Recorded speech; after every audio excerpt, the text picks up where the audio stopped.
Folks, what is up? Welcome back to the Vol Talk podcast. I am Blake. With me is my brother Austin, as always. And joining us once again as a special guest is Dakota. Thank y'all for being here and welcome to the live stream. This is the final episode of Vol Talk for football season in our inaugural season as a podcast. So thank you all very much for joining us for the live stream. And today, folks, is pretty simple. We are reviewing the entire season of the Tennessee Volunteer football team. Austin, Dakota, give me one word to describe how you feel about our 2024 season. Austin, go. Solid. Okay. Dakota? I'm gonna say confusing. Man, solid and confusing. Once I don't know how y'all do it, but every single time y'all seem to exactly encapsulate, I think, what every Vol fan is feeling in just two words, one from each of you all. Solid and confusing. So I think that's probably how a lot of fans are feeling. Is hey, it was a great season, but man, what's going on with some of the inconsistencies. So we'll get into all that, folks. Just to give you a quick rundown, we're going to do position grades for each position group. We're going to give out some individual player awards that are specifically curated by us, awards that were created by us, your Vol Talk podcast. And then we're going to talk about, we're also going to reflect on our season preview from the beginning of the year.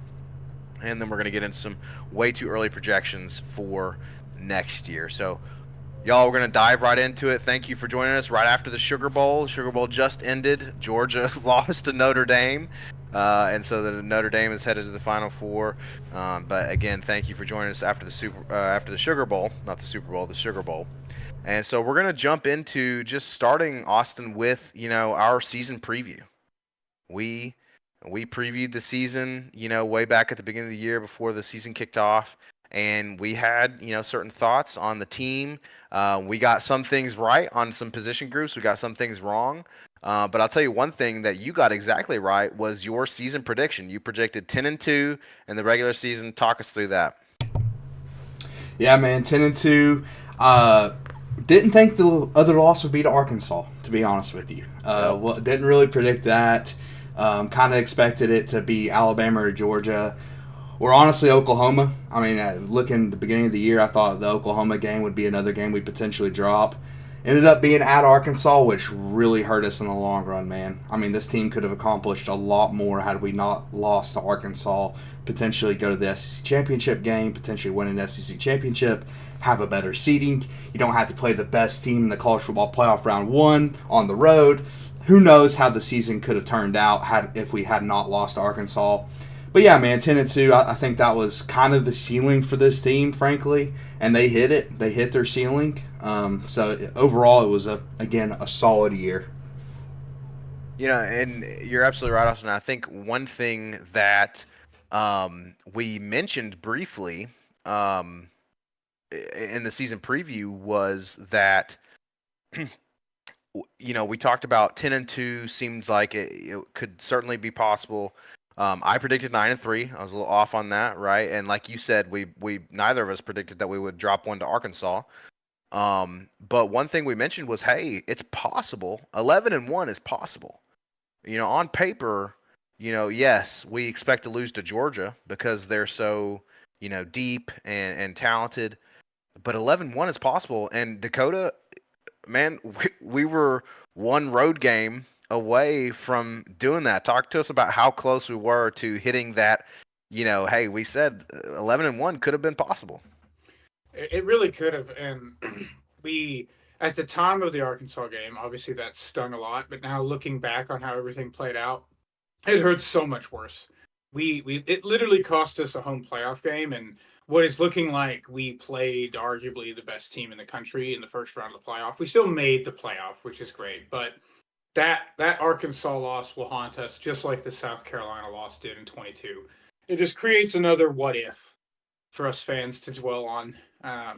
But it also comes back to something that Austin's touched on the show multiple times of Heupel and those just baffling road losses. And when you do drop one of those, it can literally be the difference in going to Columbus first round of the playoff or hosting something in Knoxville and the playoff being potentially completely different for us. So Yeah, certainly at least a potential trip to the second round.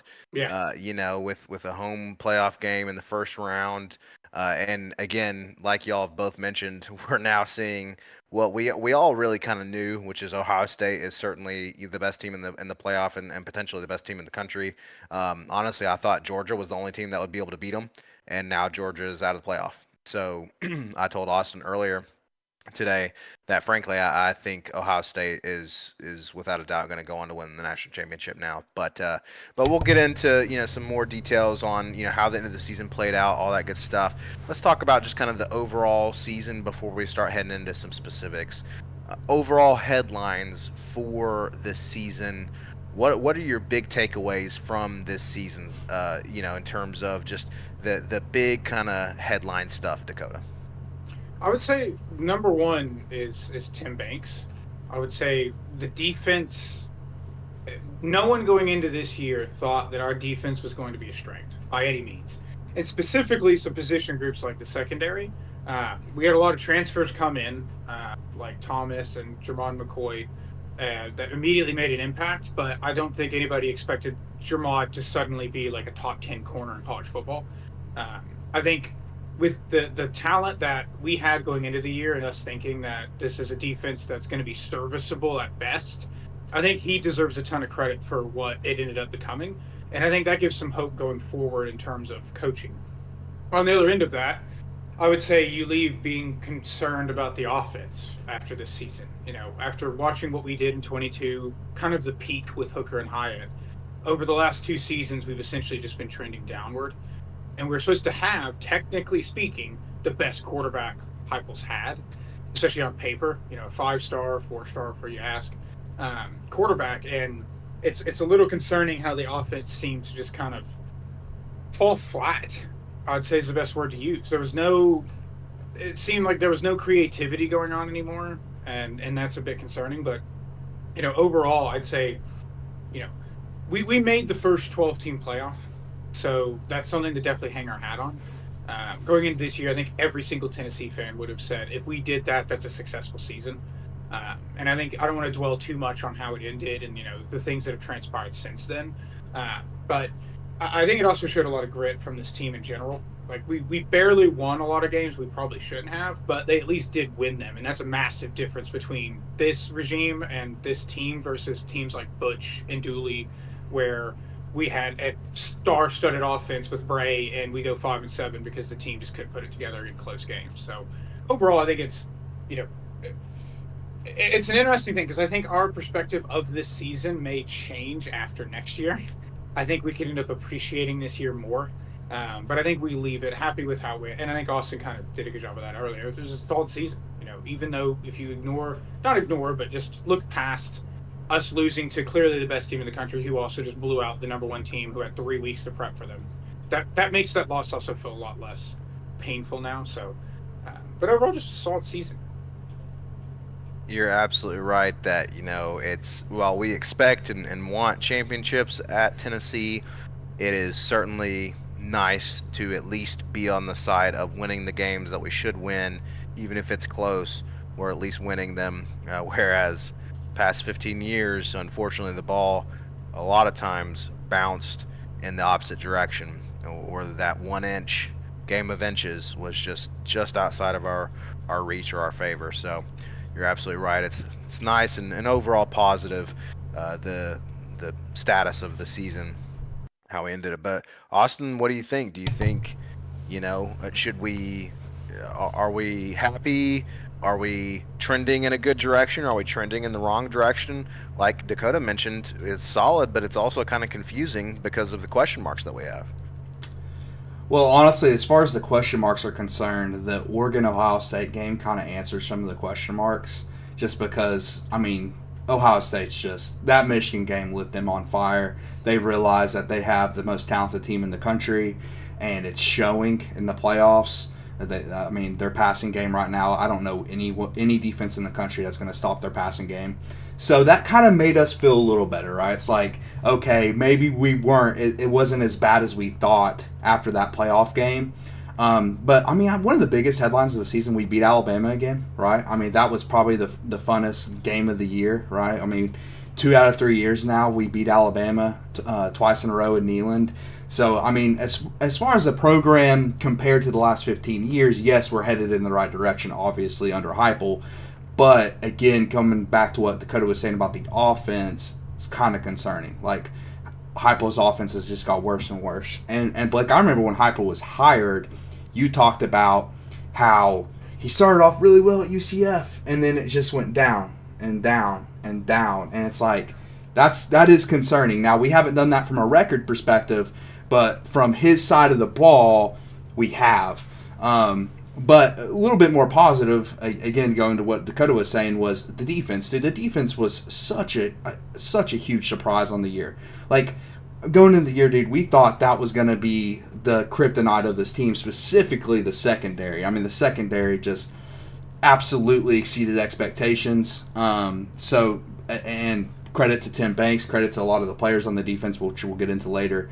But yeah, man, I mean, high level, we beat Bama. That was great. We got annihilated in the playoffs, but hey, at least we made the playoffs. And in classic Tennessee fashion, we got the worst possible matchup, round 1, at Ohio State, which looks like an absolute juggernaut right now.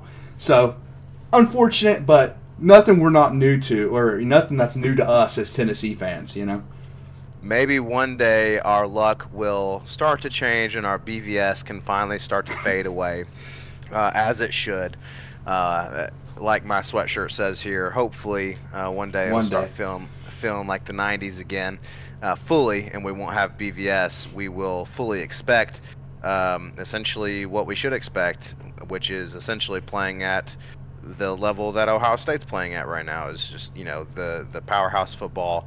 We want to return to that. But like Austin mentioned, that's definitely one of my big takeaways too, is hey, we are now, granted, Alabama has its issues with with their trajectory right now, but by the same token, we are again back where we should be, which is competitive and winning football games against Alabama and against Florida and against these rivals. So overall, I think y'all did a great job describing the overall season.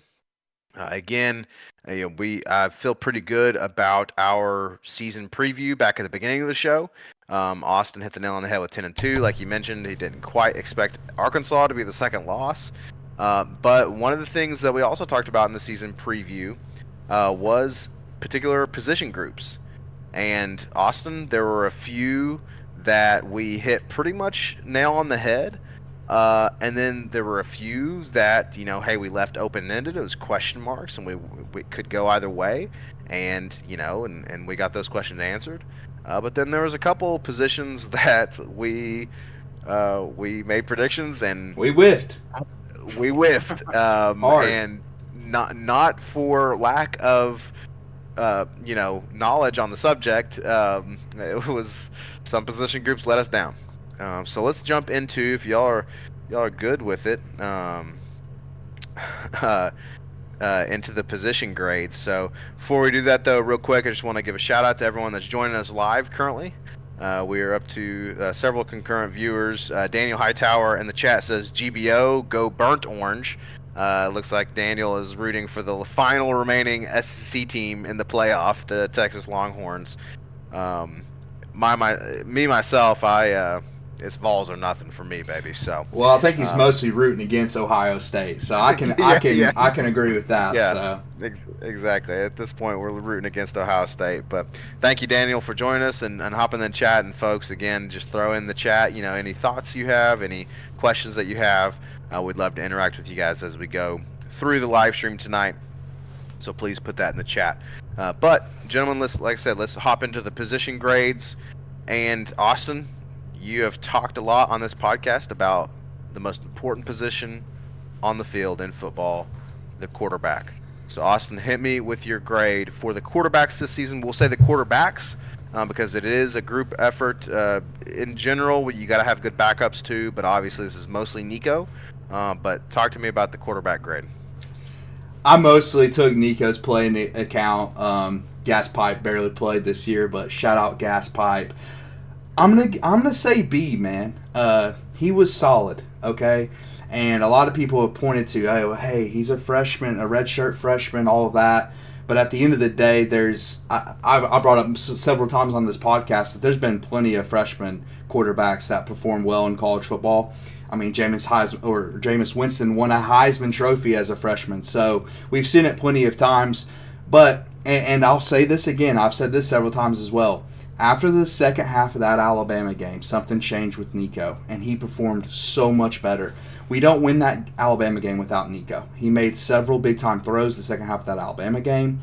He played really well against Kentucky, one of the few players that did play well in that game. So, I mean, Nico was different the second half of the year. And I think solid overall. Now, the disappointing thing with Nico was how did he perform in the biggest moments, which, in my opinion, would be at Georgia and at Ohio State in the playoffs, and he really didn't perform well in those games. Now, everyone else around him wasn't performing well, and we'll kind of get into that later, but he just, especially in the playoffs, man, in that playoff game, he just didn't look good at all. The whole game, really. He just couldn't make a quick decision, and that was kind of a problem the entire year. We've talked about, but overall, man, I think he had a pretty good year. Pretty good year for a true or not true freshman, a redshirt freshman quarterback. And the question is, Austin, did he, based on everything you're saying, do you feel like that kind of matches up with our hopes heading into the season? We had big hopes for Nico. You're the guy. Where do you think he landed in terms of what we were hoping out of him this season? That's a good question. I think he definitely showed the tools. Like, he has shown the tools. He has the arm. He showed a lot in the run game. But, man, I think he did leave a lot on the table. I think at the end of the day, he left a lot on the table. He showed a lot of grit this year. I will give him that. He played through injuries several times. He was banged up in the Alabama game, came back. Banged up in the playoff game because they ran him 60 times. But, yeah, man, he showed grit, but I think there was a lot of meat left on the bone. A lot of passes he missed. And again, I think the biggest problem for me was the lack of quick decision making on the year. So I think I would say if I had an expectation going into the year, I would have expected an A out of compare Nico, a 5-star, right, with all these tools, with Heupel's offense. But people around Nico let him down, and Nico himself wasn't very consistent. So I think overall he probably didn't meet my expectations, but came kind of close. Not too bad. Not too far away, but not quite where we were hoping. So, Dakota, what about you? Do you disagree or agree with that kind of solid B grade that Austin is giving Nico? I had a B minus for him, so pretty close. I think Austin nailed nail on the head a lot there in terms of Nico showed at times he is capable of making NFL elite throws, which you can't coach. That is just innate talent for the most part. And I think him doing that changed my perspective on him more, because then I expect that more. Like, if you show you have the ability to do that, then I expect you to be able to consistently do that. And I felt like he didn't. And to Austin's point, there were some moments in the season where his freshmanness showed up. Like, at Arkansas is another big example of that, where we had those 2 great drives to start the second half, and then just the offense was completely inept for the whole game. And then the last drive, the little, and everything is high, 2020 in hindsight, but he ended up, if you watch the tape in the all 22 on that Arkansas game, the last 2 plays of that game, two guys were open that could have potentially led to a win, and he missed them both and then runs out of bounds. So I don't want that to take away from the season that he had as a redshirt freshman. I do think that got inflated a good bit by the fan base some, because there's a huge difference in being a true freshman and playing right now than being a redshirt freshman, in my opinion, because you have an entire season of learning this offense and being around these guys. And I think playing the whole, oh, he's just a freshman card, it kind of creates an excuse for that, the mistakes that he made. But overall, I would agree with Austin too that expectation wise, I probably would have expected at least like an A- out of his play. But one thing that I do think he showed that I may not have expected was his grit. I mean, in the playoff game specifically, you know, I wish we had run him more with those design runs because they were working. But my gosh, the dude cracked his helmet twice and did not come out of the game. There's probably a 0% chance that man was not concussed during the Ohio State game, and he left it all on the field. So, it's hard to knock him for that. But I hope that this offseason he then works on, to Austin's point, getting the ball out quicker, which partly may come into our conversation about coaching in a minute on the scheme itself and if it's benefiting to do that. But overall, I mean, it's hard to be upset fully at the season he had, and I wouldn't leave this season thinking he can't be our guy for the next season or two. So. And that's a perfect segue, Dakota, to my next question, which is, given his performance this season, and, like you mentioned, we might need to take into account some other things, some other grades for some other groups and coaches and things like that. But what's your outlook for next year? Do you think, do you feel good about his ability to progress and maybe get a higher grade than that B-, or do you think he's maybe kind of set in that just solid range?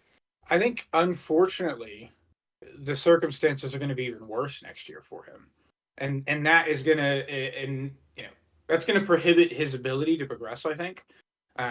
So I think more than anything, next year I'm going to be more willing to excuse some of the things he does, I think, because, not to dive into next season too much, but like our offensive line is going to be worse, and they were already not great this year, but we're losing two very key pieces to it that were actually good. We have, a freshman coming in that may help, but he's still small right now, and you never want a true freshman tackle trying to block SEC edge rushers. That just usually doesn't work out. And the receivers are looking substantially worse. So it's tough to say. The Kitselman coming back is massive, I think, for him, and that's one thing I think we'll talk about as we get to the tight ends, is that this offense needs to focus more on the fact that we had 3 really good tight ends this year. We should still have 2 next year, and them just getting open on underneath things and being a security blanket like they're supposed to be for a young quarterback would be helpful. But I think his grade could go up next year purely because his play and what I see from him improves, but the production and everything else may not necessarily show that because the situation around him, I think, is definitely going to be worse. Fair enough. So y'all have got him at a B-. I think I probably lean a little bit more towards Dakota's side there in terms of the B-. A little, solid, but certainly some kind of disappointing flashes, especially given our expectations for the highly touted Nico Iamaleava. Nailed it. You did All right, nail it. So, nailing it. Now, let's move on to my personal favorite position group. I just mean in football in general, is the running backs. Obviously, everyone knows an absolute Tennessee legend now, cemented as a Tennessee legend, Dylan Sampson. But really, we had a pretty nice stable of running backs this season. So, Austin, kick us off with what do you got as the grade for our running backs? A little teaser. This is my highest graded position group, dude. I gave it an A+. I mean, as you said, Dylan Sampson has become a Tennessee legend now with the season he had. And as you alluded to as well, I mean, Deshaun Bishop played awesome this year, dude. When he got opportunities, he was awesome. The other guys were kind of left some to be desired, like Peyton Lewis was okay. He wasn't great. But overall, I think, the majority of the workload went to Sampson and Deshaun Bishop, so I gave it an A+. I mean, Samp had an unbelievable year, right? I mean, he broke the yards record single season, touchdown record single season. He might have even got a couple career records. I'm not sure where he stands on those, but I mean, he was phenomenal, dude. He was working behind a terrible run blocking offensive line. Terrible. I mean, and he made the best of it. He would have had an even better year had the offensive line played better. So, I mean, Samp overall was awesome, and Deshaun Bishop as well. I mean, Deshaun Bishop came in as a 3-star local kid, and earned the number 2 job. I mean, he was behind a couple 4-stars actually, and Cam Seldon and Peyton Lewis, and he earned the number 2 position as a redshirt freshman. So that was awesome to see. Hopefully, he can stay healthy next year because he's RB number 1. Dylan Sampson has declared for the NFL draft, so Sean Bishop better be ready in 2025. Sean Bishop is the guy in 2025, like Austin said, local guy, from right here in Knoxville, Carnes, the Carnes area actually. So, I love to see that. Dakota, agree or disagree? A+ for the running backs? So I'm going with a flat A. Okay. And my main reason is I'm like that. I'm going to be that teacher that like getting an A+ is just not possible. It's not possible. But also the only knocks I would even give them is, to your point, like our 4-star guys that came in weren't impressive. The fact that Deshaun beat them out, I think, says a lot about them. I also think in general, like they could have collectively as a whole, I feel like they were okay in like pass protection and weren't like a massive impact in the passing game, which would have been nice to see as a unit. But that's not to take away what Dylan Sampson did, and he's carrying the grade, pretty heavily anyway. The fact that he had literally the best season in Tennessee history from a running back's perspective, and it's a shame to watch, the season end the way it did for him, which I don't think we had a ton of a chance to chat about, or people have even talked about that. He unfortunately had an injury kind of dink him at the beginning of the Ohio State game and prevented him from playing in most of it. So it's sad to see it go out like that, but yeah. I think in general, they're by far one of the most impressive groups we had this season. And on paper, we went into the season. I think I remember at the Virginia game last year, when Sampson had like 2 receiving touchdowns in that game, thinking like this guy should probably play more. But not to this level, right? Like didn't go into this year thinking he's going to break the single season rushing record and touchdowns for Tennessee. So I think it's another one of those groups where like going into the year, we were like, we're solid there. Like I don't think we're elite, but I think we're solid, and turned out we were actually elite. So Absolutely elite indeed. I have to lean a little bit more towards the A+ range in this situation because, man, what a year Dylan Sampson had, and as you all mentioned, pretty good play behind him as well with Deshaun Bishop. So shout out to Dylan Sampson, absolute Tennessee great, no doubt. Thank you, Dylan Sampson, for your season and your effort this year. I have a feeling we might be talking about Dylan Sampson a little bit more later on in the broadcast once we talk about the individual player awards. But let's now move to the final kind of skill position on the offense, and that is going to be the wide receivers, a group that we had a lot of high hopes for coming into the season. A lot of big names, a lot of returning names, a lot of big new names, freshmen, transfers, the whole 9 yards, no pun intended. So Dakota, kick us off with how did the wide receivers perform? How did they meet our expectations or not? And what was your grade for them? So I gave them a C-. Generous. Yeah, and it's mainly my main reasoning behind that. Okay, there's a lot of thought to go into that. I think expectations play a role in it being low, and I think they were below average, for sure. I think I don't want to take away from big plays that were made by them, though. Like Thornton had some massive plays, like the Oklahoma game. Brazel's touchdown catch against Alabama was massive, and then Brew just being Brew. I mean, he moved the change and I think he got tackled maybe 4 times in the whole season. Like if he caught the ball, he just did not go down. But I think C-, and it could be lower, and I wouldn't argue against it being lower. I just think some guys were massively disappointing. I think part of it too comes down to the scheme and like again, confusing nature. I don't want to like knock the actual receivers for what coaching decisions were made in terms of the way we rotated guys. We're like, Mike Matthews, unfortunately, didn't get enough playing time. Thornton seemed to never get as many targets as he should. We continued to target Squirrel, who, I don't want to trash the guy, but like he had a very disappointing season. Specifically, like he did not perform very well. And overall, I think the unit as a whole let Nico down at times. They may have bailed him out a couple times as well, but overall, I think they were below average. I think in the grand scheme of college football, we went into the season, thinking wide receiver was one of our deepest positions, and now we're leaving, that's completely untrue now because we lost all of them. But we leave this season looking back thinking, ugh, they were below average. Like in the whole grand scheme of college football, they were on the bottom half, I'd say. And Austin, heard you kind of mention right as Dakota dropped his grade that you thought that was a little generous. So I have a feeling you're going to agree with a lot of his analysis. But it seemed like Dakota was going to be the tough teacher this go around. But sounds like you're a little tougher on the receivers. What you got for us? Well, going back to, I want to start with the expectation going into the year because honestly, people gave our receivers too much credit last year. Our receivers were terrible last year. I mean, awful. And so the guys are turning, and I love Brew. And Brew has one of my awards on the year. So Brew's awesome. He gives 110% effort, but he's not like a true X receiver that's just open all the time. He's really good at blocking, and effort-wise, he's awesome. But he's not a truly elite receiver. Squirrel White shouldn't be playing in the SEC. Like, let's just be honest. And Squirrel was a fun player. He made two cool plays, one in the Orange Bowl and one in 2023 against Alabama.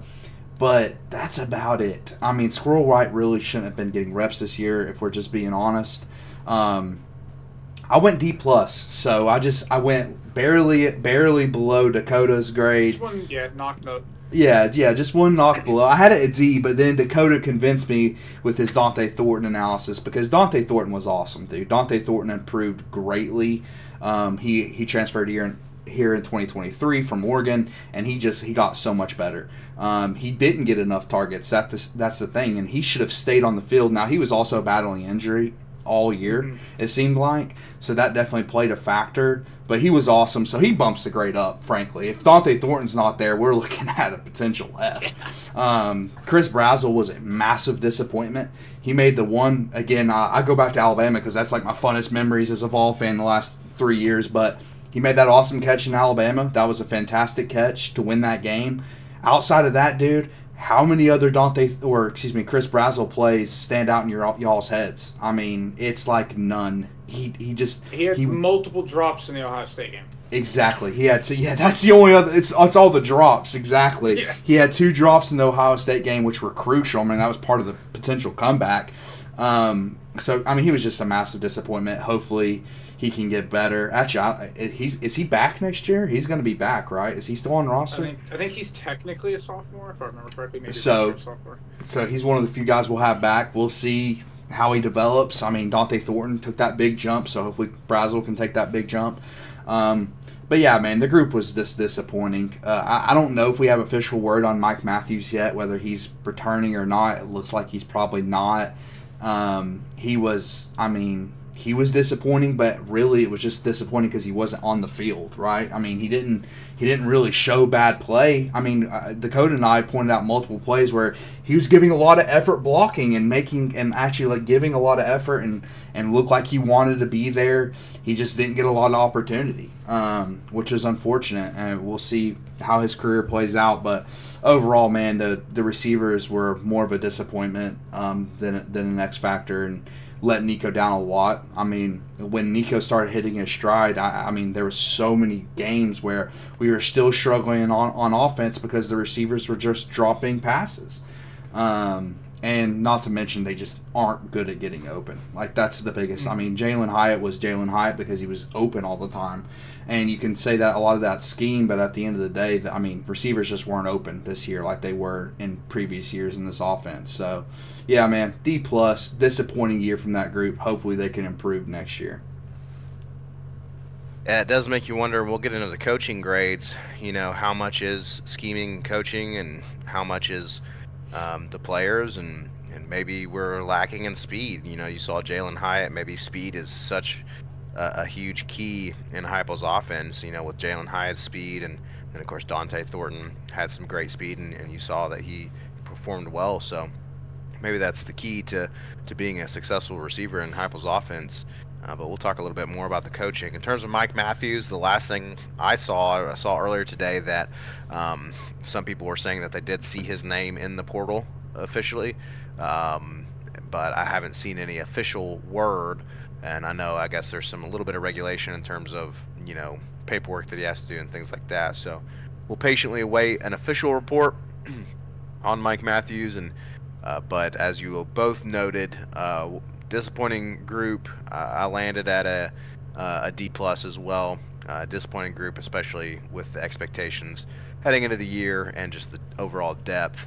And so then now, Austin, you've made the point before. Now the question becomes: is it going to be like the defensive backs, where it was addition by subtraction, and we ended up improving despite all of the departures, or is this true cause for concern? We will see, and we'll talk a little bit about that in our way too early projections for next season towards the end of the show.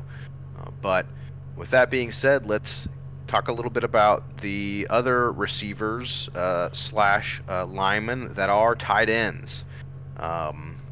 Here's a little lore for you folks about the Vol Talk podcast I used to talk about when Austin and I were younger. When Austin was a kid playing football, I used to tell him he should play tight end.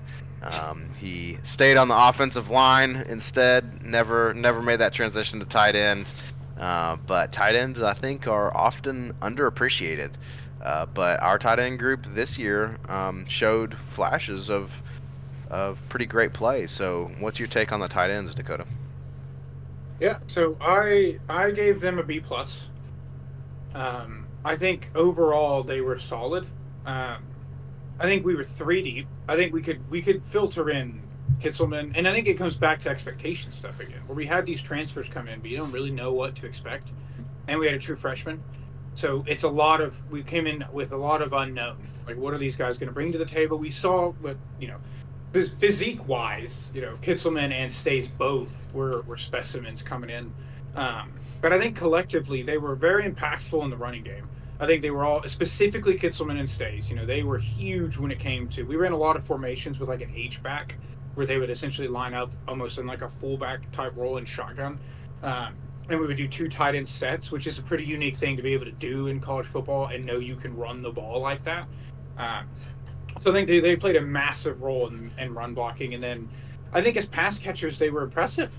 I wish they had gotten more targets. I wish they had more opportunity to get the ball in their hand, because when Kitzelman and going into next season, I'm feeling great because Ethan Davis showed flashes. Like, he looks like a vertical threat, where Kitzelman is more of that traditional, move the chain type guy. But you get the ball in his hand, he may stiff arm a dude, break a couple tackles.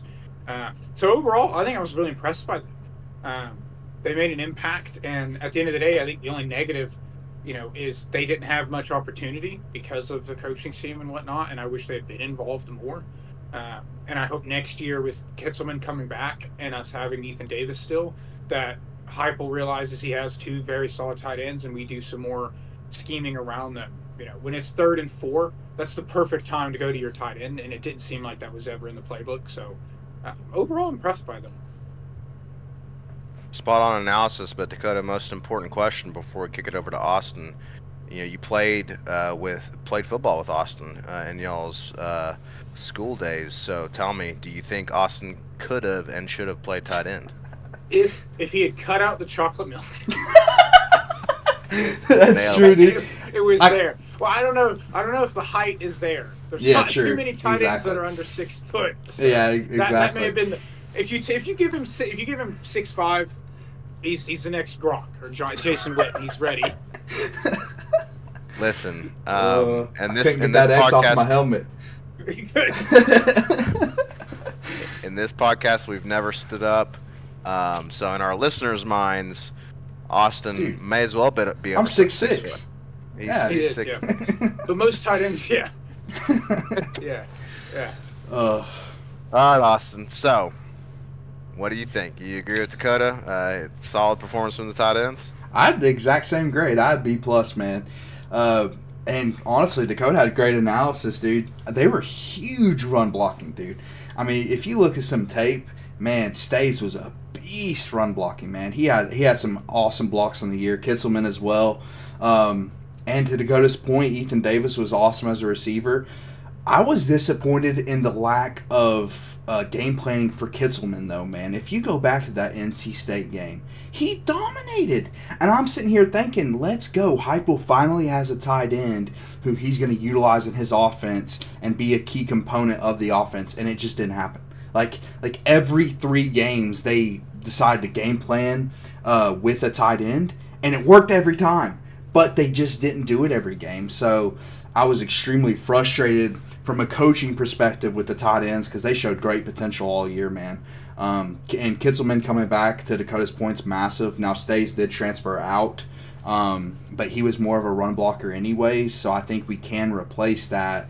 But Ethan Davis and Kitzelman are going to have to be huge in the offense. We just talked about the questions and the receiving core going into the next year. Well, how do you make up for that? Great receiving tight ends. So hopefully they are more part of the offense next season. So 2 questions then, Austin. The first question being, is your grade partially impacted by the coaching and the lack of usage? Do you think had they played at that level that they did, but more frequently in the offense, do you think it would have been a higher grade, or is your grade strictly based on what we saw and what we got? I think if they were involved more and they continued at the high level of production they were doing, then yes, it could have been higher. But I also think that B+ is taking into account the fact that, hey, when they were given opportunity, they showed up and they played really well. And also giving them credit for the run blocking because they were great run blocking all year long. I mean, you don't get a lot of great run blocking tight ends these days. I mean, they just don't come around very often, especially a guy like Kitzelman who can do both. I mean, that is extremely rare. And I have to give the coaching staff credit for finding a guy like Kitzelman in the transfer portal because, dude, he was like a 3-star recruit at Bama, buried on their depth chart. Just kind of an afterthought. And when we got Kitzelman to Dakota's Point, we had no idea what we were getting. Like, I thought, okay, this is just a depth piece. But it turns out he was kind of tied in number 1. So from that perspective, as far as talent evaluation is concerned, I'll give Heupel credit and the coaching staff credit. But use him more. I mean, if he's good, use him more. And they just didn't. So hopefully that changes next year. That is indeed a Neeland maxim, is to put on more steam. If it's working, might as well put on more. But the second question, Austin, is the most important one, which is why did you not lay off the chocolate milk? Oh, dude, brother. Have you had True Moo? I have. Have you had True Moo? I have, and I'm going to spare our listeners. We'll be here for a while. The Blake lore with True Moo. But I hear you. Fair enough, man. Chocolate milk is good. So you heard it here first, folks, on the Vol Talk podcast. If you have dreams of becoming a tight end, don't drink the chocolate milk. But if you do, we understand. It's good stuff. Nectar of the heavens. Okay, so let's make the transition then to a potential fire point. Might be a while. In the grades. Which is we're going to transition from the tight ends to finally the offensive line. So, gentlemen, we'll start with Austin. Tell me, what is your grade for the offensive line, which Austin and I believe would be one of the great position groups on the team heading into the season. Austin, tell me, what is your grade for the offensive line, and why is it an F-? So, yes, if you go back and look at our preview show, the season preview show, our first episode of Vol Talk, historical moment, go down in history probably, we said that the offensive line was going to be the best position group on the team. I mean, we thought it was going to be the most, at least it had the highest floor out of any position group. We were dead wrong. I gave it an F. They were awful. I mean, they were terrible all year long. So, I mean, I have to get into the transfer, the 5-star transfer, Lance Hurd. He's been a point of contention all year on this podcast. And I talked about it a little bit in the Ohio State review show, but for anyone that didn't heard or didn't hear, Lance Hurd finished dead last in PFF run blocking grade amongst tackles in the FBS. Dead last amongst FBS tackles. That is absurd that an SEC tackle of his caliber coming out of high school, top rated recruit in the 2023 recruiting class, was one of the highest rated transfer portal guys coming out the following year, who played well at LSU. If you go look at his LSU blocking grades, he played well. He didn't even play bad. He got here and just completely A, forgot how to play football, or B, didn't care anymore. He was terrible. I mean, there's no other way of putting it. And I said on the Ohio review that he was a better pass blocker than run blocker, but it wasn't a good pass blocking either. I mean, he was not good pass blocking. He was just not dead last in college football. That just can't play. It can't play. And honestly, it comes down to the coaching staff, because I didn't say this last episode, but I will say it here. The only reason he kept playing is because we paid him. That is the only reason. That is the only explanation to why a guy like that would keep playing game after game when you know he's a liability. This coaching staff they're smart enough to know that Lance Hurd was a liability this year on the line. So I was really disappointed in the coaching staff in particular for continuing to play him just because you had investment in him. Which, I mean, that's part of the game now, right? If you take $1 million out of your NIL collective that was donated from donors and alumni and everything, and you spend that on a left tackle, those donors expect that left tackle to play. They expect him to play, no matter whether he's playing good or not. And he wasn't the only problem on the O-line. John Campbell was terrible. He was one of the worst tackles in FBS.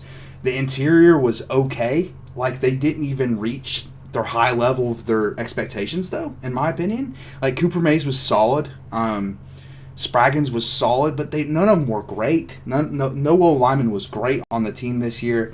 So it was, I mean, overall, extremely disappointed from the offensive line play. From a run blocking perspective, from a pass blocking perspective, it was all pretty bad. Disappointing indeed, especially in terms of, man, you make such an investment and then all of a sudden it just vanishes. And we'll talk a little bit more about that. Check out, like Austin mentioned, check out the Ohio State review episode. Austin and I touched on the disdain we have for the situation in college football with NIL and the transfer portal and such in that episode, so go check that out. But Austin, I'm curious what your thoughts are. You gave the O-line an F, deservedly so, but one of the players on that offensive line in our center, Mays, like you mentioned, you said he was solid, but some outlets gave him All-American honors. So what do you make of that? Do you think that just the other pieces around him were so bad, or do you think maybe that was a little overrated to give him All-American honors, or what? It was probably a little overrated, frankly. But I mean, I love Cooper Mays, right? He's been feels like a 4 or 5 year starter at this point. I don't know how many years he started, but he's just been really solid. And there's not a lot of good centers, frankly, around college football. So I would have to look into it a little bit more in depth as far as his peers are concerned. But I mean, I'm not super disappointed in his play. But at the end of the day, the center position is just not as valuable as tackle. Like the left tackle and the right tackle are the most valuable positions on the offensive line. And when those two are a massive issue, then the offensive line as a whole is going to be a massive issue. So, fair enough. So, Dakota, your turn. Tell us, what is your grade for the offensive line, and why is it an F-? Yeah, so I went back and forth with my original grade, because I think I was giving the interior too much credit, and then I also earlier had looked at some PFF grades and whatnot, and in the end decided to still give them an F. I was originally leaning D-, and that Cooper and Spraggins specifically could pull them out, but having looked at it, Cooper did technically have like his best season per PFF grading wise, but to Austin's point, like positionally value wise, like not to talk down on centers at all, but like their job is usually the easiest. Like, the most difficult part of it is snapping and immediately being able to block. But in terms of pass rush and stuff, you snap, you're engaged. It's usually the easiest. There's the least amount of stunting going on directly in front of you. It's not too difficult overall from an offensive line perspective and value wise. And then looking at Spraggins, he regressed. He actually had a worse season this year. So like it's kind of hard to defend him a ton when he got worse this year, which is very interesting because he's a decent pass blocker, but run blocking wise, more look at the run blocking. It's like Dylan Sampson literally did everything on his own. Yes. May have to go back and give an A+ just for that, but yeah, it's an F because to Austin's point, it's hard. Lance Hurd carries it a bit too because of how like literally being the worst in the entire country at something is impressive. Like it is impressive to be that bad, and I will throw a little shade at the coaches on this because Austin and I talked about this at one point. I think not on the show of John Campbell and Lance Hurd both played the opposite sides last year, and for some reason our staff flipped them. And I think part of it goes back into this, false narrative that left tackle is inherently more valuable than right, and it's just not true because, I mean, you could summarize it by basically saying blindside isn't a thing for the most part, but two, the defense gets to control where their pass blockers go when you line up. So they're always going to, if you look at the NFL, most of the best pass rushers in the NFL are left ends because they're going against right tackles. So you need both. But for some reason, and we looked at their grades, like they both had solid seasons last season. John Campbell at left tackle, Lance Hurd at right. And our staff said, let's flip that and just see how that goes. And it went horribly. So hopefully they fix that. But yeah, overall, from left to right, Cooper was solid.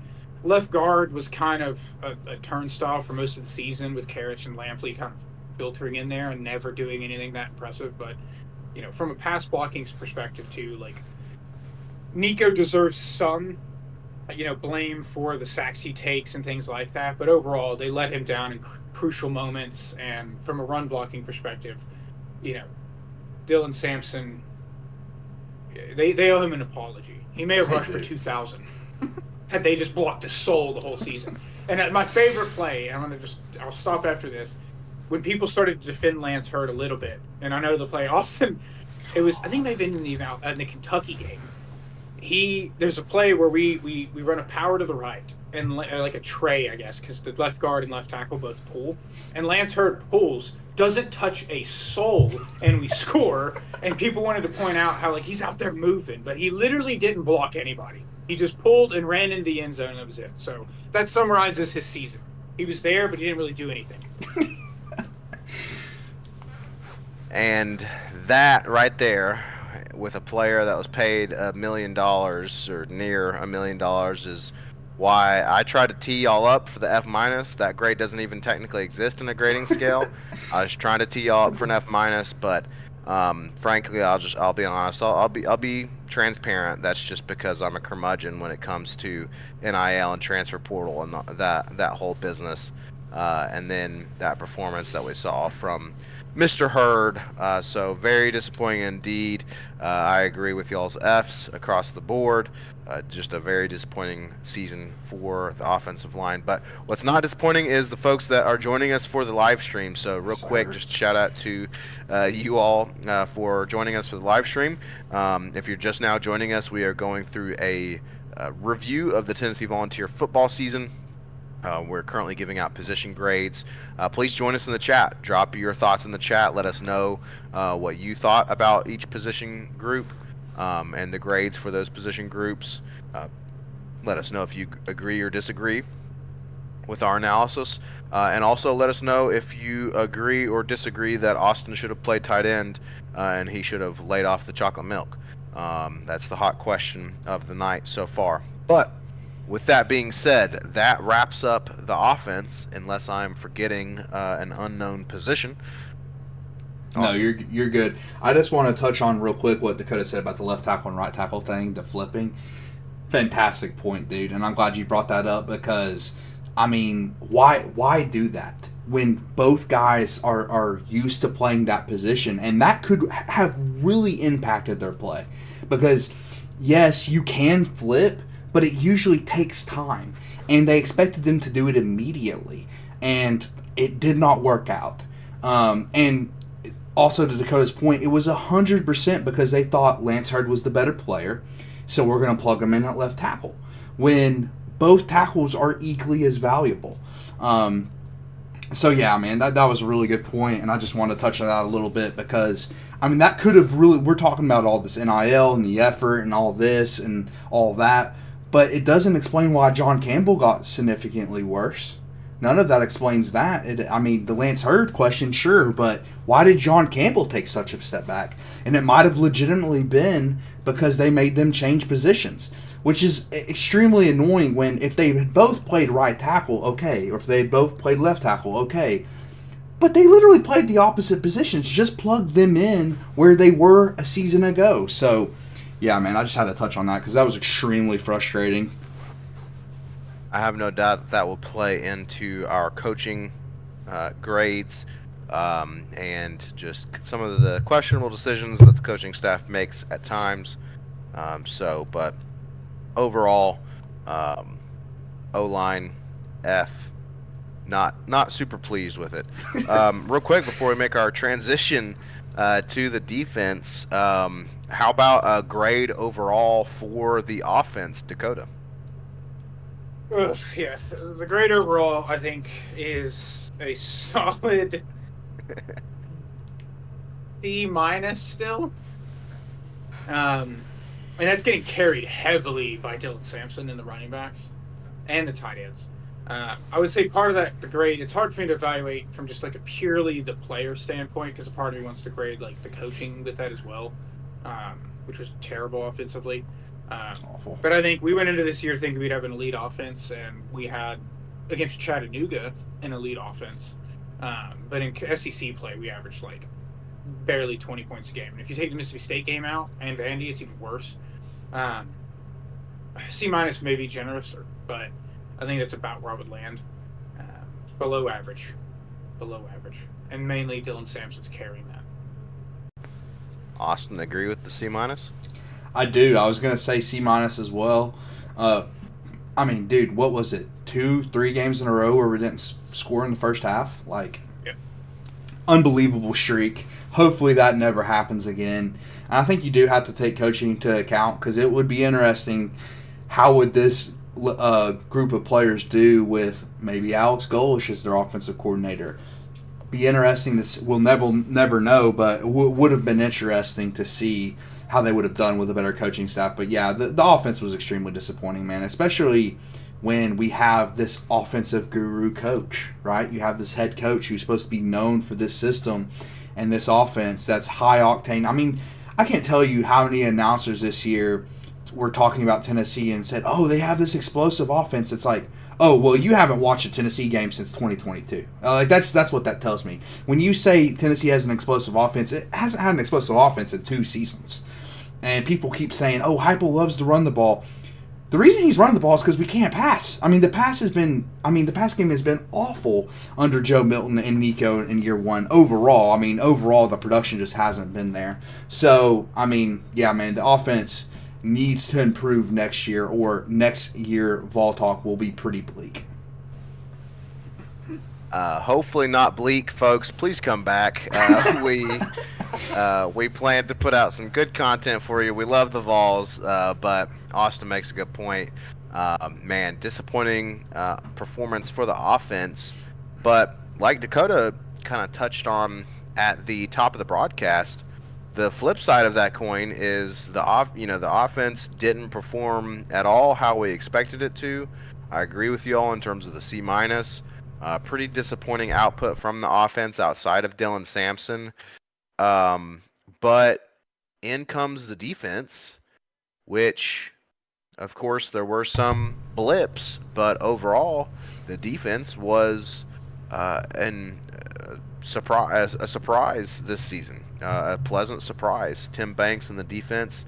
So let's hop into the defensive position groups, and let's kick it off with the defensive line.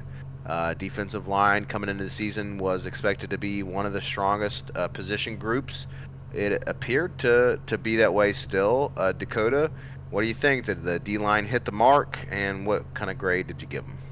Yeah, I think we, coming into the year, we knew we had some depth there, and I gave them a solid A minus. I think they earned the A territory because for the most part of the season, even in the end, like teams could not run on them. And I think a big credit to that is the D line. Something that doesn't get talked about enough is how selfless of a position D tackle tends to be. Like when you see guys making plays, it's not necessarily their job to make a tackle. D line's job, defensive tackle specifically, your job is to prevent linebackers from getting touched. That is your job. And they did a fantastic job of that to allow our linebackers to clean things up. And then in pass rushing wise, I mean, we were across the board, we had pass rush everywhere. You know, JPJ did what he did. People may think he had a down year, and it's one of those classic things where, like, you know, when a true freshman or sophomore doesn't progress linearly, like people assume they're not as good, but he still had a ridiculous pressure rate. And then on the other side, Joseph's had a fantastic season out of nowhere, so good that it may screw us where he may already leave and get drafted instead of coming back. But he had a great year, and unfortunately Jenkins is leaving, but Jason Jenkins stepped in and had some phenomenal plays on the edge as well.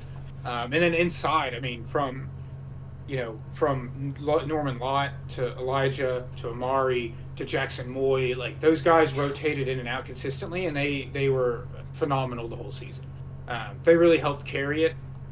The defense in general, I think we'll get to DBs in a second, but I think they played well, but I think the D-line helped the secondary look better at times, and it was evident in the games where we didn't have a great pass rush. They kind of got torched a little bit, and it's because we relied too heavily on our pass rush winning.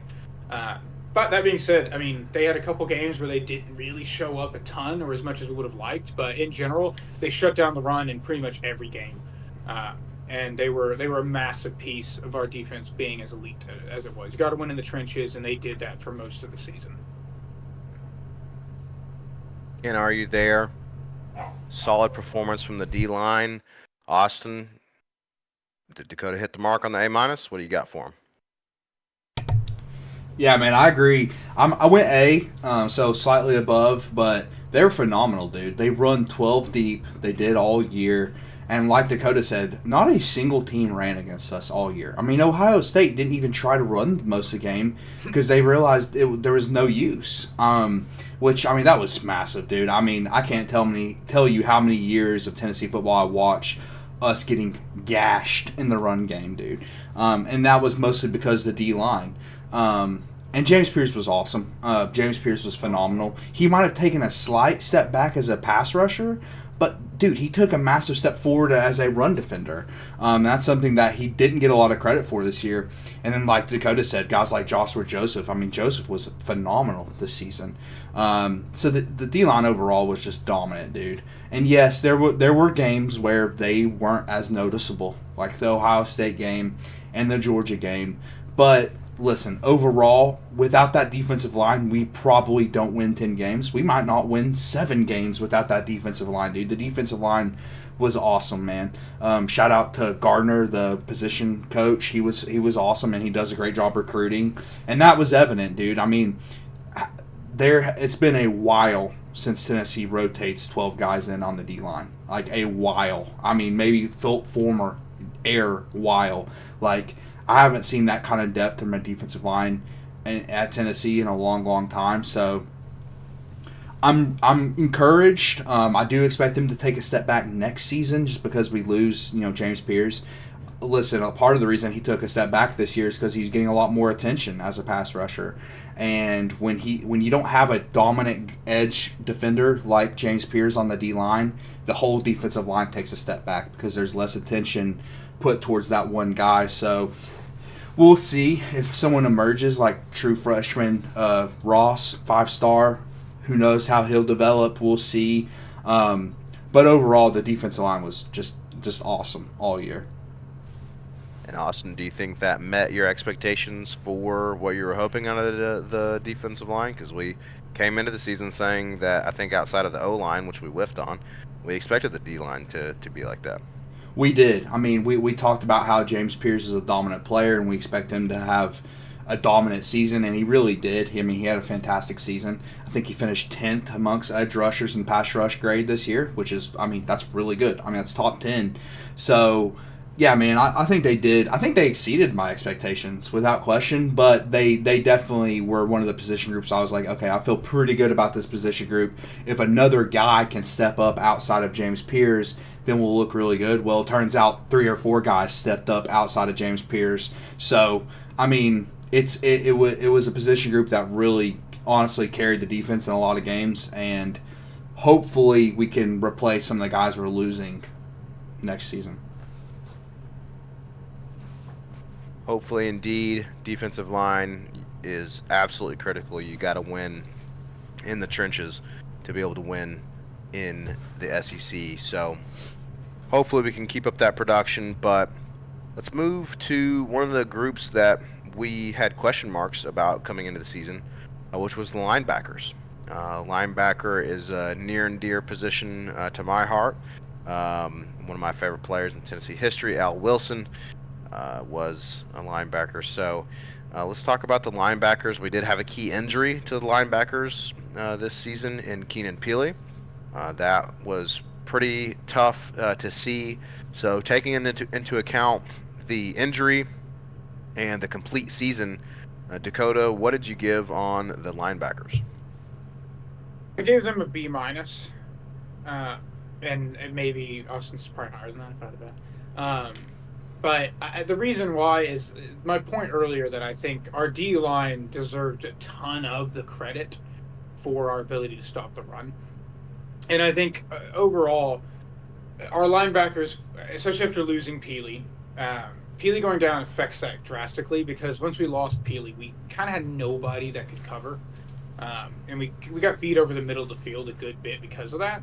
But I still gave them a solid B minus because I mean they were well above average. They were never guys like Arion Carter was flying around making plays as a true sophomore, which was good to see, and he got better. But like I don't think you watched the defense and your eyes ever gravitated towards the linebackers and what they were doing necessarily. You were either watching the D line or you were watching Jermon McCoy make a play. So I think a B minus is what I gave them, and I think that's exceeded what my expectation would have been going into the year. Because I knew we had Peely and Carter, but the depth was pretty bad. We had T-Lander, and that was pretty much it. And guys had to step up, and I think they did a pretty good job of doing that. And overall, they had a pretty solid season, but they benefited from having the guys in front of them dominate the game for most of the part. No doubt. And so Austin, as Dakota mentioned, lack of depth. We had question marks coming in. We had an injury. So ultimately, we came into the season with those. Are they going to be great or are they going to be not so great? Where do you think they landed, Austin, in terms of that question that we had about them? So I have a pre-injury to Peely grade and a post-injury grade. So my pre-grade is a B. I think they were solid with Peely. He was a really good player. He carried the group. Post-Peely, I gave it a C minus. I mean, you could definitely tell when he went down. Like Dakota said, coverage in the middle of the field was terrible. And I mentioned how Peely wasn't even the best coverage guy, but he was significantly better than Arion Carter. So you could definitely see the drop-off. And you could see the drop-off in the run defense as well. I mean, Peely was a really elite run stopper. He made a lot of elite plays in the run game, and we just didn't see that from Carter. And I think he's a guy who has the tools, and it takes linebackers some time to develop. That's one of those positions. It's not like edge rusher or receiver where you can set the world on fire immediately. It's going to take some time for Carter to develop. But so I think it could be a solid position group going forward. But this season, it wasn't great. And the lack of depth definitely showed at points in the year. And that's part of the C minus post Peely grade. So, yeah, man, that's a position group I'm looking at next year. They need to get, and we unfortunately lost another transfer from linebacker. So we need to replace those guys and get more depth there, and hopefully get an elite player like Keenan Pili was honestly was before he got hurt. Yeah, I have to hope for that indeed. Really, you want some dogs out there at the linebacker position. You want some ball hawks, and we've been missing great linebacker play at the University of Tennessee for quite a while. Unfortunately, one of our favorite players, Jalen Reeves-Maben, Those days when you got these guys who are just laying it all out there. Jermon Mayo, Jermod Mayo, shout out to him. Al Uh, Wilson. man, Start naming old linebackers, Blake. man, you got Bill Duff. don't even get me started on old Duff. Man, we could have used a Duff a couple weeks ago. But man, you got to have some ball hawks in the middle of the field on defense. So hopefully let's get some guys in there that can get a spark on defense for sure. But now let's finally move to the defensive backs, the secondary, infamously known as the hot and ready secondary on this podcast. We started out this season, the first viral moment, if you will, on the Vol Talk podcast. It was a viral moment, and yet we didn't create a short out of it. Why? Because we're new to this, okay? We told y'all. We told y'all the production will get better, and it has slightly over the season, okay? So credit us for that. But at the beginning of the season, we said the defensive backs, man, we just need them to be hot and ready, and they surprised us. In fact, one defensive back, Jermon McCoy, we might be talking about during the individual player awards. And so, Austin, kick us off with what were your thoughts on the secondary? Great. I gave it a B plus, man. The secondary is by far the most improved group. By far the biggest surprise of the season, and honestly, probably the most impactful position group of the season. Just because the secondary is extremely important. Having elite cornerback play on the outside is extremely important in football, especially when you have guys like Ryan Williams in your conference. And that showed. I mean, Jermon McCoy shut down Ryan Williams in that game, in that Alabama game, and had that phenomenal pick. I mean, he had so many great plays on the year. And like you said, he was one of the best defensive players on the year, Blake.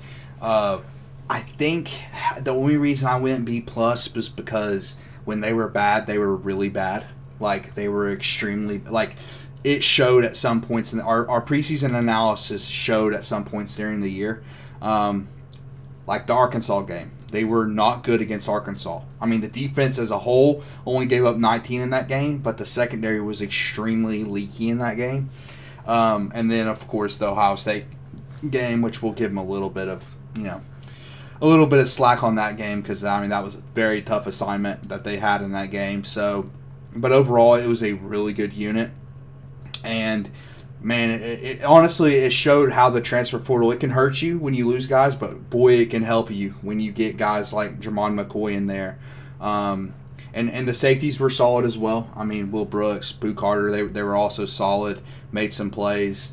But overall, dude, the secondary was just like, because like you said, dude, like hot and ready was our ceiling for the secondary. It wasn't even, we're not talking about like what we thought was going to happen. What we thought was going to happen is this could be one of the worst secondaries we've seen in a while, and we've had really bad secondaries like recently, especially under Heupel. So I was extremely impressed, and a lot of that was probably coaching, but also getting a guy like Jermon McCoy can completely change a defense, and that showed many times during the season. Indeed, we were hoping for hot and ready. That's what we were wanting to see, was hot and ready. We needed them to be hot and ready, and they indeed were better than hot and ready. They were ready, and they were hot. So Dakota, where do you come in at on the defensive backs? Do you agree with that analysis? Yeah, I think it's close. I ended up just going with a B, and my main reason is outside of McCoy playing at an elite level, I think, barring expectation, I would have probably given them like a D going into the year, is what I would have expected. So just setting that tone that them getting a B is literally 2 grades higher than what I would have given them before I watched them play. But I think overall they were a massive asset to the team, and made big plays at big moments. I think they did benefit from the front 4 guys a lot. And it got to hide their weaknesses a bit throughout the season. And I think those got exposed in the Georgia and Ohio State games where our pass rush didn't really get after them, and so our secondary had to sit back there and cover more, and it didn't really work out very well. And I think McCoy was literally top 10 in the country this year. I think Boo Carter was one of the most impressive freshmen in the entire country. But I think outside of that, Will Brooks did play fantastic, especially for being, like a walk on and everything like he is. Um, but I think outside of that, there was something to be left to be desired. Ricky Gibson had an up and down season. He was either good or, you know, he got absolutely annihilated by Jeremiah Smith, which most people would. But he had some few rough moments, and safety wise in general outside of Brooks was just kind of okay. Thomas had a few good hits, but coverage wise, turn time didn't do a ton. Um, and then when McCoy was out, too, specifically, they held their own, but they weren't great. Um, so I think overall, like, I don't want that to take away from like the impressive season that they had, especially from expectations perspective. But to go from what I would have probably given at best a D going into the season and then finishing at a B is massive. And I may be overvaluing how good the defensive line was, but I think it definitely made their lives a bit easier, because the games where we needed to rely on them more are when they didn't really show up, um, which is unfortunate. But the positive of everything going into next year, there's a lot of question marks everywhere. But one thing right now that looks fine is our secondary. Like, we may literally have everybody back. So this group is Huge. poised to get at least an A next year, if not an A plus, because if they all even just get slightly better, with a lot of true sophomores and freshmen out there playing, uh, you know that is huge. So a solid B on the year for me. I think I would agree with your assessment there, Dakota, in terms of the B, and you're absolutely right. How huge would it be if we can return the entire secondary? Because that's unfortunately going to start being fewer and farther between in terms of having a position group return its starters, between folks declaring for the draft and now folks signing quote-unquote one-year deals. So could be few and far between that we see back-to-back seasons with a position group that stays as one unit, doesn't have any folks leave. And yeah, I mean, that should theoretically, football common sense tells you they should improve, right?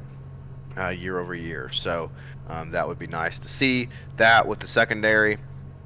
So finally, that leaves us with the overall grade for the defense. What do you think, Dakota, in terms of the year for the defense? What's the grade you got for them? So this doesn't add up remotely or make any sense, but I still went with like an A minus ish for them, um, and it doesn't add up remotely. But I think that is carried heavily by expectation too, preseason wise, and just the streak we had at one point where we literally had not given up 20 points in like 8 or 9 straight games. That carries a lot of weight. And especially, giving them collectively as a unit credit where the offense let them down time and time again. Like, the fact that I think their biggest like credit for the season is it is so easy when you watch your offense go out there and fail over and over again, and you're on the field for 25 of the first 30 minutes of a game, to not fold or to start letting that get it to you emotionally, affect the locker room, and just collapse. And they never did. They never did. We had 3 straight games at one point where the offense didn't score, and the defense literally had to single-handedly keep the team in the game, and they did that. And then they came back out and continued fighting. So I think that says a lot about Tim Banks as well, that to coach a unit to not let the flow of the game affect them in any way like that is massive, because it would have been completely justifiable after the 3 straight shutout halves for them to look at the offense in the locker room and be like, what the hell are we doing, guys? Like, I don't want to go back out there. Are you guys going to go out there? Because you haven't yet. And even in the games we lost, Ohio State's a different animal. At the end of the day, that was a talent gap. And honestly, that may have been Tim Banks' worst game too, because we made a weird decision to be like, let's just man up Jeremiah Smith on Ricky Gibson, single high coverage, cover 0 like that on man, and that was asking to get torched. And in the Georgia game, they played a solid game overall, and then the offense let them out of it. We had the lead. They kept fighting, and the offense could not score again. So they did all they could in that game to win it.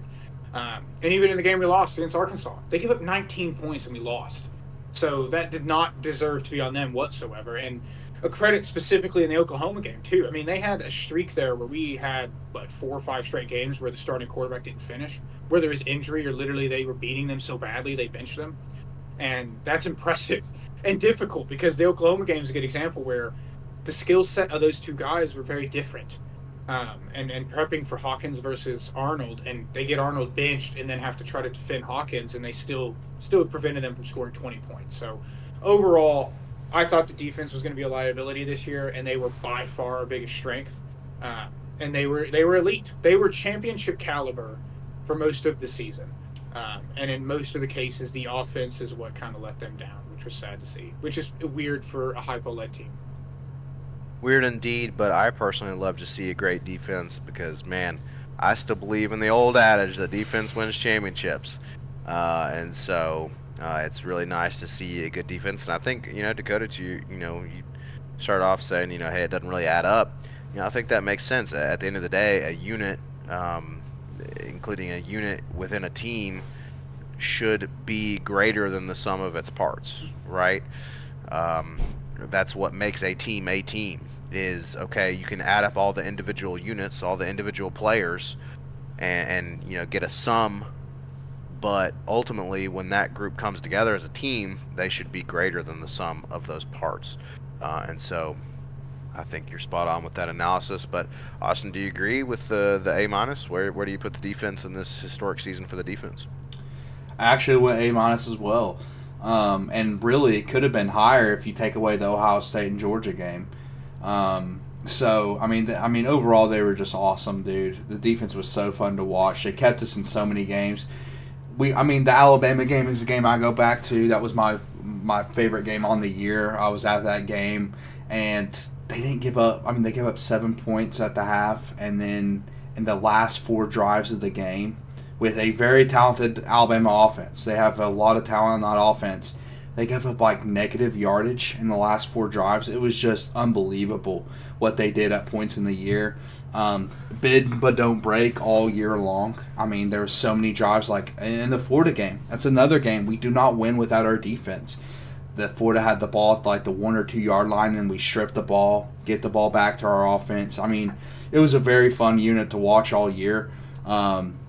We didn't give up a touchdown for like the first 3 games of the year, and then like the Oklahoma game, it was like, dude, this might continue. Like, what was it, 19-3 at the half? Like, it was unbelievable what they were doing the beginning of the year, and honestly throughout. And I'm not gonna hold the Ohio State game against them. I mean, look what Ohio State just did to Oregon. I'm not holding that against them. Overall, especially to expectation, as Dakota said, it was a phenomenal unit, and a unit where it could have won a championship. It 100% could have. If you give the 2022 team that defense, it's a championship team. That is a national championship team. That's how good this defense was. It had elite players, but it also had mid-level players that makes a defense really good. Like, the depth of the defense was really good on pretty much all units except for linebacker. So, I mean, overall, I mean, again, it's the strength of the team. It's why we won 10 games. It's why we were in the playoffs. And it was surprising because, like, we have never seen that under Heupel, but I think the scholarship thing made a big difference. I mean, this is the first year where we truly had all the depth, and you have to give Tim Banks credit, man. I mean, Tim Banks got a lot of flack his first few years on campus because he didn't have the depth. He didn't have 12 defensive linemen to rotate. But you give him 12 defensive linemen to rotate, and it completely changed the defense. And not to be pessimistic, but I don't expect this to continue next year. This defense was so good this year. Like, we have to understand how good this defense was. Like, it was a extremely good unit, and defense is just not sustainable year after year, especially when you take away the best player on defense, James Pierce, and a lot of other key pieces. Keenan Pili, several defensive linemen. And again, it's just not a sustainable unit year in, year out. So, unfortunately, I don't know the next time we'll see a defense this good. I mean, this is the best Tennessee defense we've seen in decades, dude. In literal decades. And I unfortunately don't see him hitting that kind of stride in next year or even years to come. So, let's appreciate it. It was an awesome unit, and it was awesome to watch. But yeah, man, I don't see it happening going forward.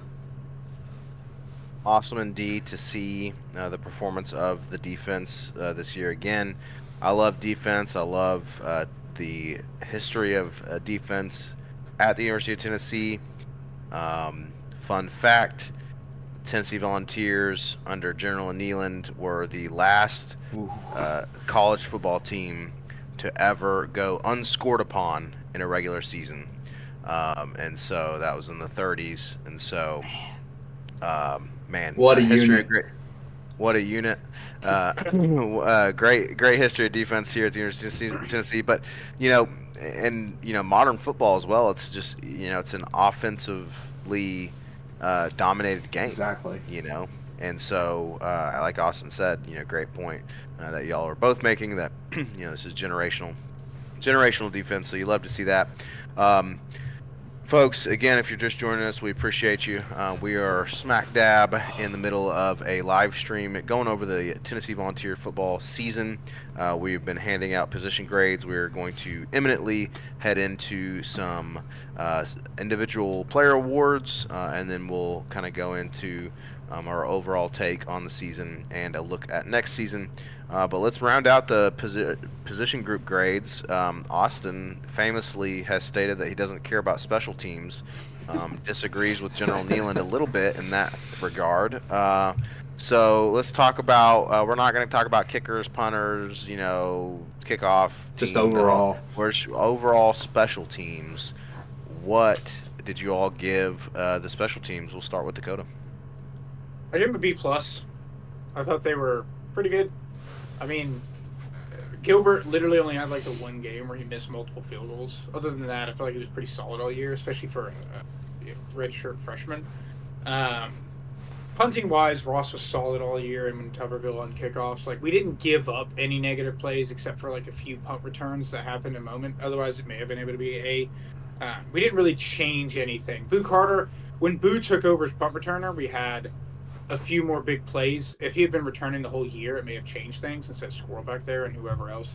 I think McCoy was even back there at one point. But I just gave him a solid B+ because they didn't do anything that like changed the game a ton. We were able to flip the field punting wise, and like Gilbert made field goals. And they gave up a couple plays, but overall they also didn't lose us any games for the most part. So I just gave him a solid B+. Austin? I just wrote down a C, just because I was like special. Why are we doing special teams grades, dude? I just put a C. I usually turn away when they are kicking the ball. I mean, I don't like to see kickers, frankly. I still not sure what the punter's name is, frankly. To be honest with you, if you gave me 4 choices, I might be able to pick out the right one. But the kicker did pretty good. As I suspected, pretty succinct analysis from Austin there on the special teams. He's got General Nealand rolling in his grave. But there you have it, folks. C from Austin on the special teams. I think that's maybe a little harsh. But then again, let's be honest, Austin really didn't analyze. He just wrote a grade down. Thank you, Dakota, for contributing to that conversation on the special teams. So finally, we're going to move to coaching. And, coaching, there's a lot we could say. We've said some things already. I'm sure we could probably make a whole podcast on, how the coaching went this season, analyzing different decisions, things of that nature. But overall, on the coaching this season, what do you give the coaching staff, Austin? I actually went just Heupel. I gave Heupel coach and the 2 coordinators a grade as well. I meant to say a grade. I gave Heupel a B. It was okay. Like, he led his team to 10 wins, which was great, but there were several points in the year where he made decisions I just fundamentally disagreed with, whether it was 4th down decisions or I'll go back to the 3rd and 7 pitch in the Ohio State game on the drive where we could have came back. I will never get over that, dude. Like, that's an opportunity to come back in that game and he just burned it. So I gave him a B. I gave Tim Banks an A minus. I mean, he was awesome this year. I gave Halsley a D minus. He was terrible. The offense, I mean, the difference between Alex Golish and a Joey Halsley offense has been vast. I mean, ever since Alex Golish left, the offense has taken a significant step back. But yeah, man, I mean, overall, it's probably around a B where Heupel was at. But defensive coordinator was awesome. Offensive coordinator probably needs to be replaced. Hard to argue with that. I mean, the numbers are there, right? The offensive's trending down, defense is trending up. So Dakota, what do you think? Did Austin nail it? What do you got for the grades on coaching? Yeah, I went with a C plus overall. I just did one flat grade, and I did a C plus. I think it's carried heavily by Tim Banks because I think Halsell offense was atrocious. We've talked about it; they were terrible. They were good against the group of 5 teams we played, and that was and then NC State's ineptitude. And other than that, they didn't really do anything. They held the team back overall, and I think it wasn't a lack of talent. I think the coaching was just poor this season schematically from an offensive perspective.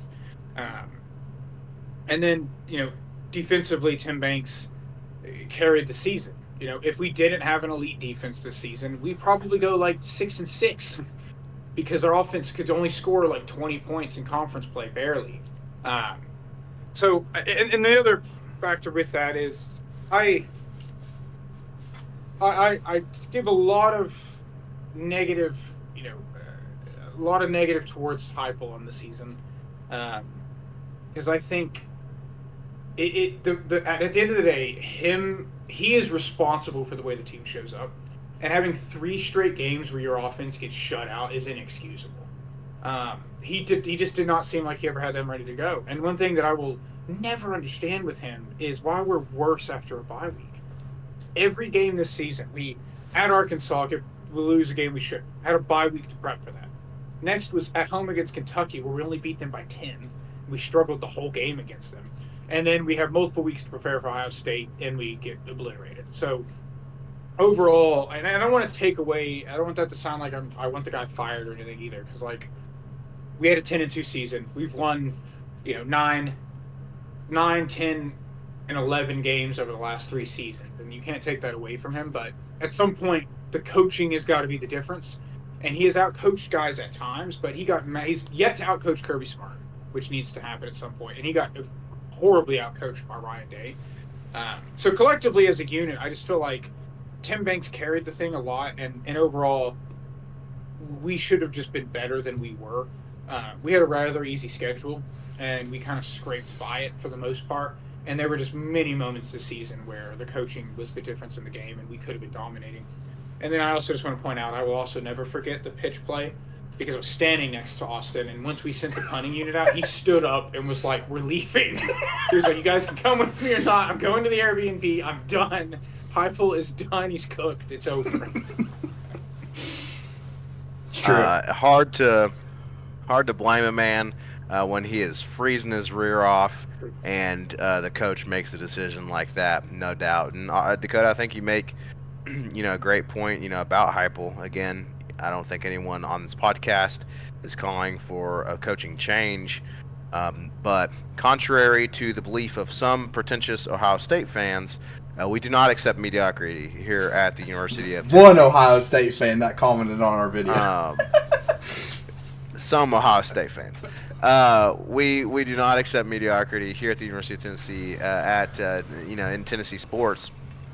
We want championships, and so now by no means is a 10-win season mediocrity. I think that's a good season, but we are hoping for great. We are hoping for excellence. We are hoping for championships.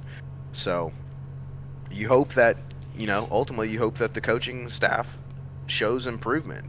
Again, we've talked a lot on this podcast about, throughout the season, a good team gets better.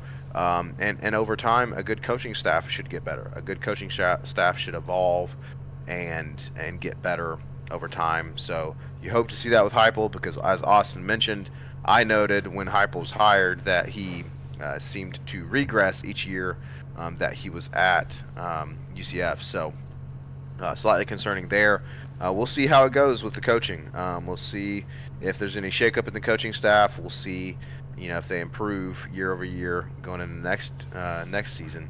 But we certainly hope that they make some adjustments and improve on the areas that we need to improve in. So, without further ado, gentlemen, we're going to get to the section that I think I am most excited about, which is to talk about individual player awards. So essentially, we're going to go over. I'm going to go over our list of awards, the awards that we have. Again, these are curated and created by yours truly, the Vol Talk podcast, and so we are going to reveal the list of awards, and we will reveal our winners for these awards in this order. So, the very prestigious Eric Berry Award. The Eric Berry Award will be given to the freshman of the year, the best freshman on the team. Austin, you had some pretty nice stats from Eric Berry. Eric Berry is known as an all-time great. He was a Heisman finalist, but a lot of people sleep on his freshman year. He was great out of the gate. Yep. 5 picks as a true freshman, including a pick 6 against Tim Tebow. Dude, I had completely forgot he had a pick 6 against Tebow his freshman year. He was phenomenal as a freshman, so we named that award after Eric Berry. Pick 6 against Tebow. Man, Eric Berry was Tebow's kryptonite. If you call Tebow Superman, Eric Berry was Tebow's kryptonite. Absolute GOAT of a player, Eric Berry. So freshman of the year, Eric Berry Award. And then one of our personal favorites, the Juwan Jennings Award. That's basically the dog award, okay? The player that gave his all in the season, because no one can argue that Juwan Jennings is not a dog. Shout out to Juwan Jennings. Actually, he's still making waves in the NFL. Yeah. In fact, he connected with old Josh Dobbs, and Josh Dobbs is going to be getting the start. That was fantastic. I don't know if you noticed, Blake, on the first pass he completed Dobbs to Juwan Jennings, Jalen Reeves-Maben made the tackle. JRM. Vols all over the field. Pushed him out of bounds. You love to see it. VFLs in the NFL. You absolutely love to see it. So the Juwan Jennings Award for the player that gave his all was an absolute dog this season. And then, of course, my personal favorite, I think one of the most important players in Tennessee history, most underrated players, is the Casey Clausen Award, which, as I just said, this is your award, brother. It's for the player who is most underrated and most underappreciated. Because, man, let me tell you, Vols fans, we got complacent thinking that, about, beating Florida and Alabama every year. And guess who did that? Mr. Casey Clausen. And then, unfortunately, we had the dark years. Okay, so Casey Clausen Award is all about appreciating the underappreciated. And then, of course, we have the two GOATs of Tennessee football, which are appropriately for the best defensive and best offensive player. That is the Reggie White Award and the Peyton Manning Award. So, gentlemen, without further ado, we are going to start with the Eric Berry Best Freshman on the Team Award. So if you have a runner-up, throw a runner-up out there. Not necessarily if you don't have a runner-up. Otherwise, hit us with your award winner. Dakota, who you got for Eric Berry Award? I have a feeling this is one that we all may have the same. Okay. I think. Potentially. But I'm giving it to Boo Carter. I think... Yeah, I mean, he made an immediate impact in multiple ways, because by the end of the season, he also started to be a huge piece on special teams with the punt returning. But he immediately made an impact on the defense, and having to start in the slot as a true freshman, the star position as we call it, is pretty impressive. Because that's being asked, you're moving around the field, so most people probably don't pay attention to that a ton, but the way that Tim Banks' defense worked, we don't mirror receivers. So Jermon McCoy was always on the left side. He was always on the left. So that made their job pretty easy. But as a true freshman, Boo was the star who's in the slot, who's flipping back and forth.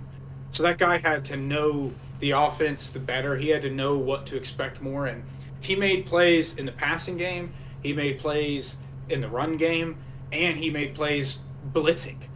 He got after the quarterback a few times. So, I think it's a bit fitting that it goes to another fellow DB. But I think Boo Carter was just an immediate impact player for us. Somebody that coming into the season, as the athlete recruit that he was, people thought about which year he may be on offense next year some.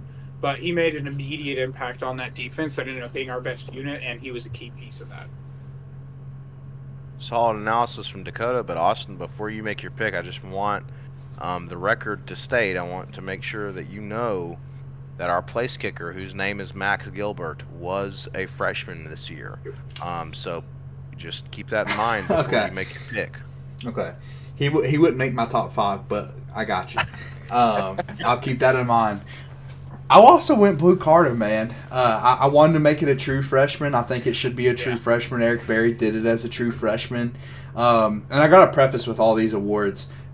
All the dudes the awards are named after, none of the players that won it this year met those guys' expectations. So let me just throw that out there. Closest might be our offense player of the year, but I also went Boo Carter, man. And Dakota touched a lot of his defensive plays. I'll just say he was elite as a returner. Once he got in as a returner, it completely changed our opponent return game. And hopefully he does get an opportunity on offense, man, because he is an athlete. That's why it was so huge bringing him back, because I've said I thought he was a little bit overrated this year, but at the end of the day, the tools are there. And a guy that young who, to Dakota's played a very difficult position, that's a guy who is very likely going to get better, especially if Tim Bakes comes back and is our defensive coordinator next year. He's going to get better. So Boo has tons of potential going forward. I tried to tee up Austin. My Eric Berry award has got to go to Max Gilbert. No, I'm kidding. No, I agree with Boo Carter. I do want to give a shout out to. I think if I had to give a runner up, it would have to be to Ethan Davis. Now, I agree with you guys though that I think it needs to be a true freshman. Ethan Davis is technically a redshirt freshman, but I completely agree with y'all's analysis on Boo Carter. Absolute playmaker, and hopefully his future is bright on Rocky Top. I'm glad that we were able to retain him. As much as it pains me to say that we have to retain players nowadays, but nevertheless, Boo Carter, great season. And as Austin mentioned, very important to note. I'm glad that you made that distinction, Austin. I should have in talking about the awards. These are in no way indicative of these players being anywhere near the namesakes of these awards. Yeah.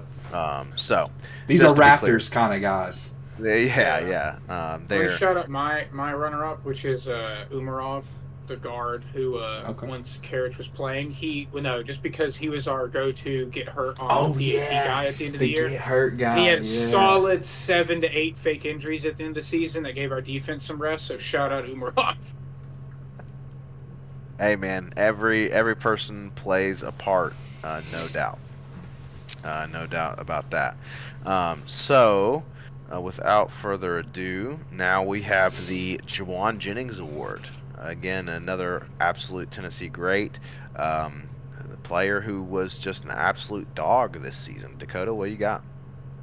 So I think I'm going to go in a different direction. This is one where I had a feeling we all might do the same guy, so I wanted to switch it up a little bit.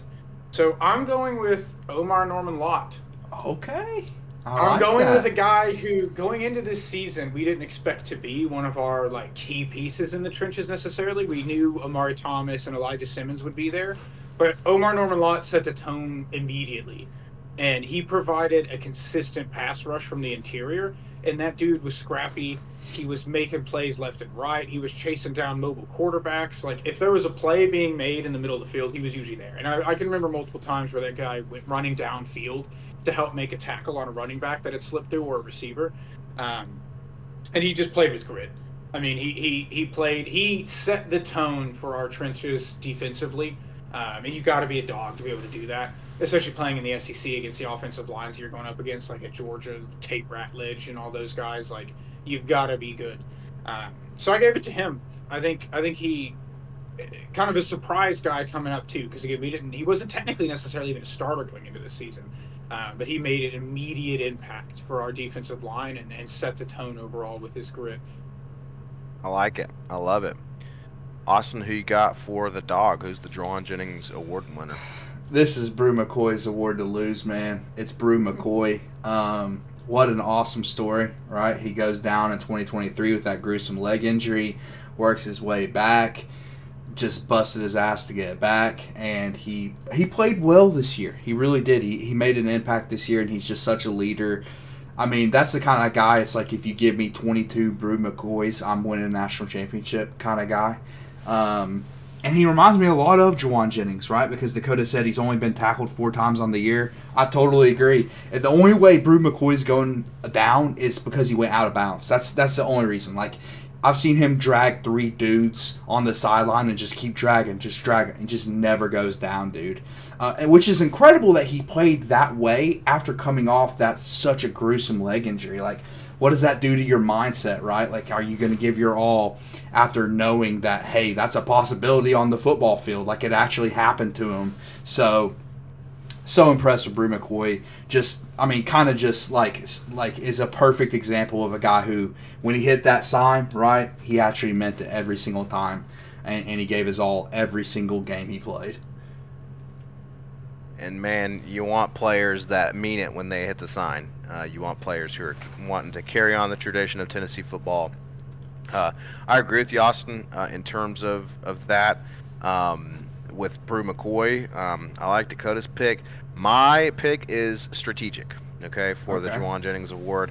I want to name specific players in these awards, and so I had to make room. And so I am naming Will Brooks as my Juwan Jennings Award winner. Absolute dog. He gave his all for Tennessee. And part of that is because he is a walk-on, right? This is a guy who didn't get an NIL deal. This is a guy who doesn't even have a scholarship, didn't have a scholarship. This is a guy who comes from the state of Alabama. And Will Brooks comes onto this team, and now he's known as the hardest white boy on the block. And he went out there, he gave his all for Tennessee, made a ton of huge plays, had some huge picks. And again, you'll see with the next award that it was a little strategic because, he could also certainly be classified as underappreciated. Without a doubt, he is underappreciated. But I had to name him as my Juwan Jennings Award winner because, man, what a cool story to be a walk-on and just a guy who there is no money. He's like the anti-Lance Hurd to me. Okay, it's true. There's no money, but he's out there giving his all for Tennessee and playing well. So Will Brooks for me. But without further ado, that brings us to the Casey Clausen Award, the award that is nearest and dearest to my heart. And I'll go ahead and kick us off since I teased a little bit my strategic placement. Again, it may have been Will Brooks on the Casey Clausen Award, but I had to move another player into the Casey Clausen Award because I think a third player is more deserving of the Reggie White Award. But I had to give a shout out to this player.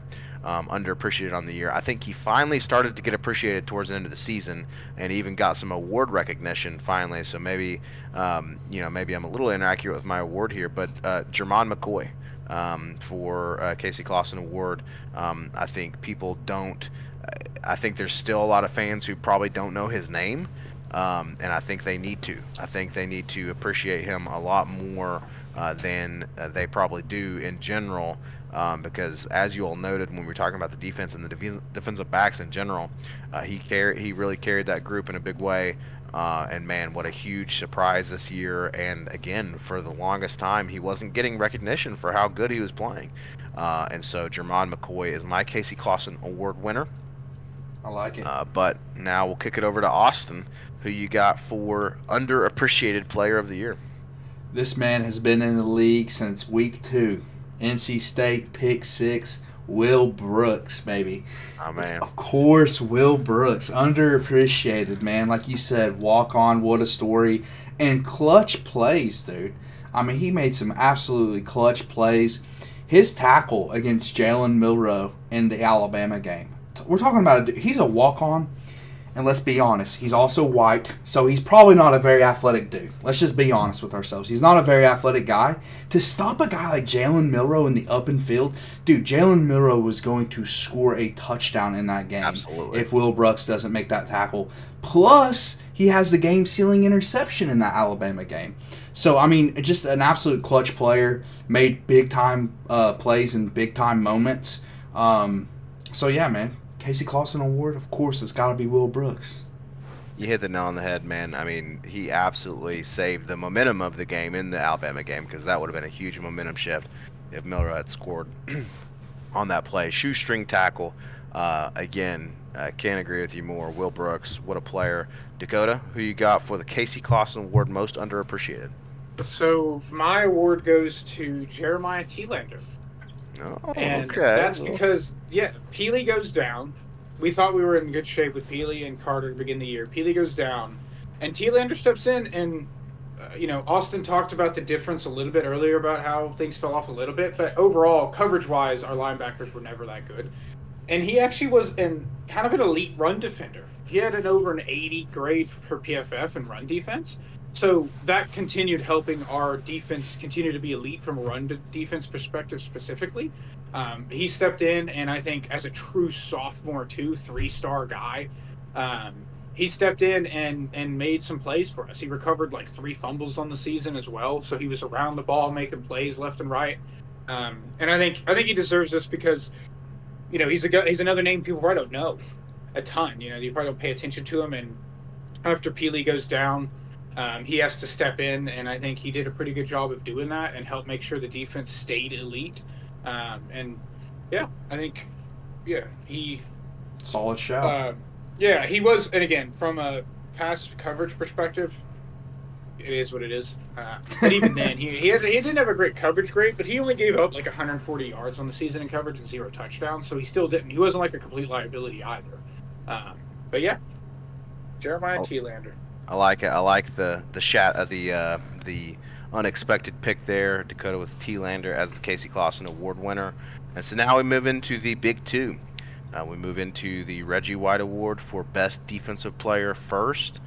Austin, I'm going to start with you because you love the Minister of Defense, absolute GOAT of Tennessee football. So hit us, man. Who is your Reggie White Award winner? Well, quickly, he's not just the GOAT of Tennessee. He's the GOAT of the NFL. He's the greatest defensive player to ever walk the planet. Nobody's ever going to live up to this award, frankly. But, I went Jermon McCoy, man. I mean, he plays the toughest position on defense, without question. Probably the second toughest position in all of football, outside cornerback. He had some extremely tough assignments this year. What he did to Ryan Williams in that game, listen, Ryan Williams was torching everybody. Ryan Williams torched Georgia. And we don't win that game if Jermon McCoy doesn't make huge plays against Ryan Williams. Specifically, that interception, probably the best play of the year. I would have to say, if I had a play of the year, I would give it to that Jermon McCoy interception against Alabama.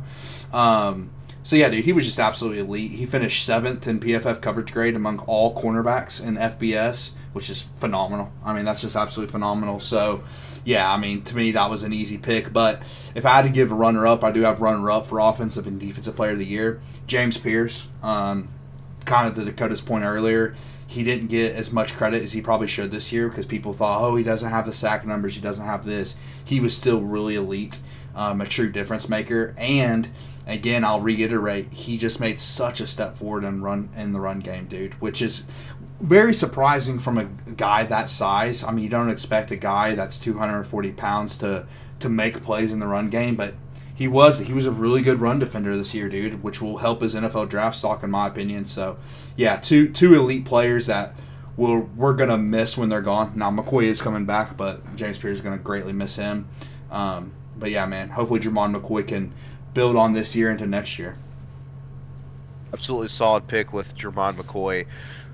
And, your runner-up is the reason why I had to move Jermon McCoy to the Casey Clausen Award, because you have to shout out to Jermon McCoy again. I think based on everything you said is why Jermon McCoy is still underappreciated despite the fact that he finally got some attention. But James Pierce is my Reggie White Award winner. And I think it's fitting that he's a D lineman, and a pass rusher, and like you said, a great run blocker this year. And I think it's critical. I think you both made, and maybe Dakota specifically made the point that it's so critical. The fact that he did draw so much attention. It opens everyone else up as well. And so James Pierce was my Reggie White Award winner. Dakota, who you got best defensive player on the team this year? Which of the two will I pick?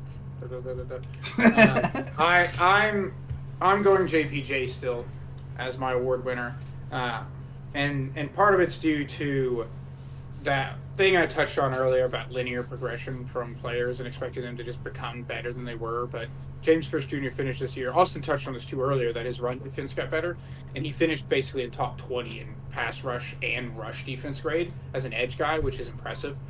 He could literally be on the field all 3 downs. And he did finish my main deciding factor, because Jermon had such a bad grade in the Ohio State game. Pierce actually had a really good game in that, which is interesting.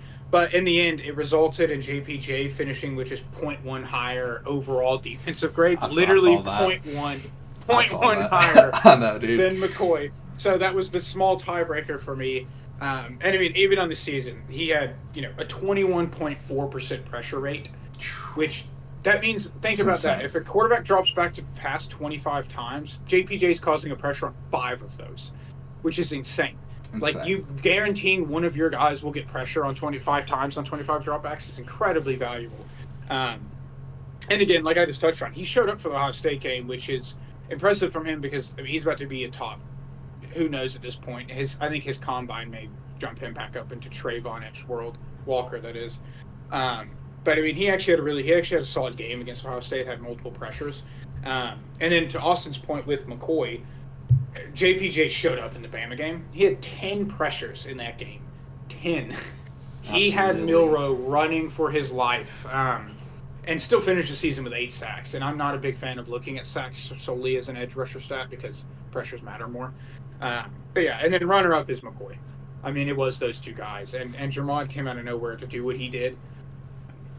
And the way he locked down Ryan Williams. And there was a stretch there for, like, even in the Kentucky games, probably a good example, where it's like, I was like, is he even on the field? Because they just never targeted his side. Yeah. They were like, having a corner like that, where they're like, I don't want to throw to that side of the field is powerful. So I would be fine. Either of those guys, honestly, they're probably a 1A and 1B this season in terms of the impact they had on that defense. But I had to go with the slight edge for JPJ. I would agree with the 1A, 1B assessment for sure. But finally, gentlemen, that brings us to the Peyton Manning Award for the best offensive player. And look, I'm going to be honest with you guys. There was, Austin and I had some, in our quarter season review after the Oklahoma game during that bye week, we had some discussion on this. There are a few contenders, but I'm going to be honest with y'all. I'm looking for a full sweep on the Vol Talk podcast for this award. Dakota, who you got? Who is the best offensive player? Yeah, I got to go Lance Hurd here. And obvious pick. Kicked off the podcast. Just kicked me out. It's D-Sam. I mean, we all are going to pick the same guy here. Because, to be honest, the offense was so disappointing that it was even difficult to pick a runner-up for this, for the most part. But what Dylan Sampson did this season, literally breaking records. I mean, even just looking at stats alone, they speak for themselves when it comes to what he accomplished this season. But we also felt it pretty drastically when he wasn't there. And then having looked at our offensive line, how badly they played the whole season, and seeing the season he had, it's funny because, I like to defend. As a Titans fan, we lost Derrick Henry left in the offseason, and he's now dominating with the Ravens, and all these people are like, how do you let a guy like that leave, and blah, blah, blah. And it's like, he didn't just do that with the Titans last year. Like, offensive line play matters a lot, but Sampson's season was one of those examples of how you can play around even a terrible offensive line. And his yards after contact specifically are impressive. Um, so it had to be D Samp. And then runner-up wise, I do have to shout out a runner-up. I will give it to Cooper because he did hold down. And nobody else was like stellar to me. Brew could have potentially won that. Honestly, Kitselman potentially could have won that, or Thornton. But I got to give it to Cooper Mays because, again, a guy who's been here for like 5 seasons, started for 4. And he held down the very interior of the offensive line. And it was rare we just looked at him getting blown up on a run play or a pass blocking set. So, I think he gets the shout out as the second guy. But D-Samp, wins in a landslide. I'm glad you did shout out Kitselman, because I meant to shout out Kitselman as my runner-up for the most underappreciated player. Again, Kitselman definitely deserves a lot of love in the offense, did some great things for us. But Austin, who is your Peyton Manning Award winner, best offensive player, and why is it Dylan Sampson? It is Dylan Sampson. Easy choice. Almost 1,500 yards on the season, 22 touchdowns, both Tennessee single-season records. I can go on and on. SEC Offensive Player of the Year. Should have been a Doak Walker Award finalist. And to Dakota's point, he did that despite very bad run blocking from the offensive line. I believe he led the SEC in forced missed tackles. If I'm not, he was definitely up there. So yeah, it's obviously D-Samp. D-Samp was awesome. He exceeded my expectations. I thought he was going to be good. I didn't know he was going to be this good. And then honorable mention, that's tough. I'm going to say Dante Thornton. Even though it was a small sample size for Dante, he was by far the most or the best receiver. And even elite at times. He was elite in some games. He took over the Vanderbilt game. So I'll give the honorable mention to Dante. Austin, I want to shout out. Sorry, I just want to shout out a real third for the defense, just because this guy, we mentioned him earlier, but I just want to give him his, because I've been looking at the stats over here too, but a guy who deserved to be in the defense conversation, which is Joshua Josephs. For context, he led the entire country in run defense grade per PFF, which people don't, you have to take credit, value PFF as you will, but they graded him as literally the best run defender out of all edge guys in the entire country. So quick shout out him on the defensive side for that. Sorry. No, great point. Gotta shout out and give credit where credit is due. And speaking of credit, back to the Peyton Manning Award winner. Obviously, I agree with Dylan Sampson, and I agree with Austin as well about the runner-up, Dante Thornton. He made some great plays, and really was the kind of the main bright spot for me in the receivers. And so, shout out to Dante Thornton as the runner-up for the Peyton Manning Award winner. But, excuse me, folks, still fighting a little sickness here, post-Christmas sickness. But yeah, Dylan Sampson, obviously we all agree. That is got to be the most obvious, because what an absolutely phenomenal season from Dylan Sampson. And again, thank you to Dylan Sampson for his contribution to Tennessee football. So there you have it, folks. There are the Vol Talk, very prestigious, right? These awards are very well known in the football community and the Tennessee volunteer community. So very prestigious awards from Vol Talk there. There you have it. And so finally, folks, we got 2 things left to talk about, which is kind of our overall thoughts and grade for the season, and then a quick kind of projection for next season. Real quick, just want to take a second to, again, thank everyone for joining us, for watching tonight. This is now the longest ever Vol Talk podcast episode as well. It's pretty long. So we are now over 2 hours, which again is a record for the Vol Talk podcast. But I think that's fitting for our final episode of at least football season. Again, we will be continuing the Vol Talk podcast into basketball season. and we'll be creating some basketball content and just Vols sports content in general. So let us know in the comments, what you'd like to see in terms of the future of Vol Talk. But yeah, let's wrap up this Vol Talk podcast end to the 2024 football season. Dakota, I'd like to start with you in terms of your kind of final thoughts on the season and what is your overall grade for this season? I think going into the year, your all's preseason predictions were about where I think most fans, rational fans, would be. There's always the Tennessee fans that were going 12-0 every year. But I think 9-3 and 10-2 is that area. And the fact that we did go 10-2 gives me a ton of, it makes me happy that we did hit that mark.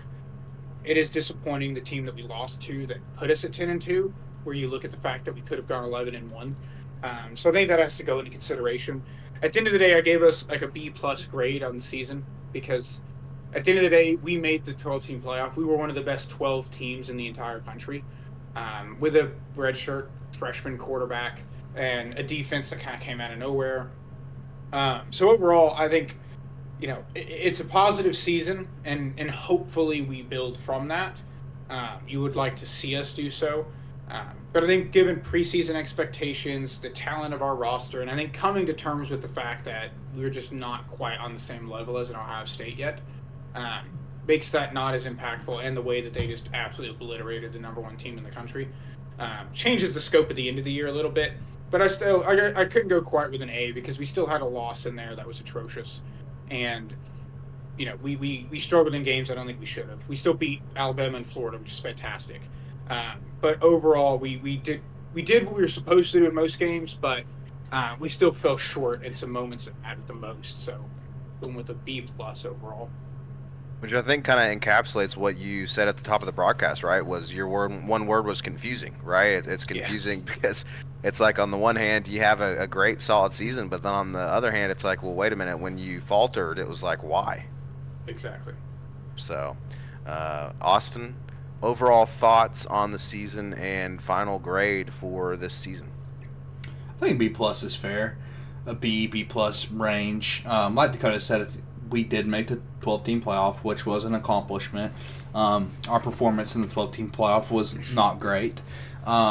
Also think our performance as a whole overall in the season, especially offensively, just kind of brings the grade down. Like, even games we won didn't look great. It was a gritty performance against Florida, which Florida ended up being a decent team, but not a team that we should have taken to overtime. And, of course, we have the Arkansas game, which who knows if that game flips, how the season could have turned out.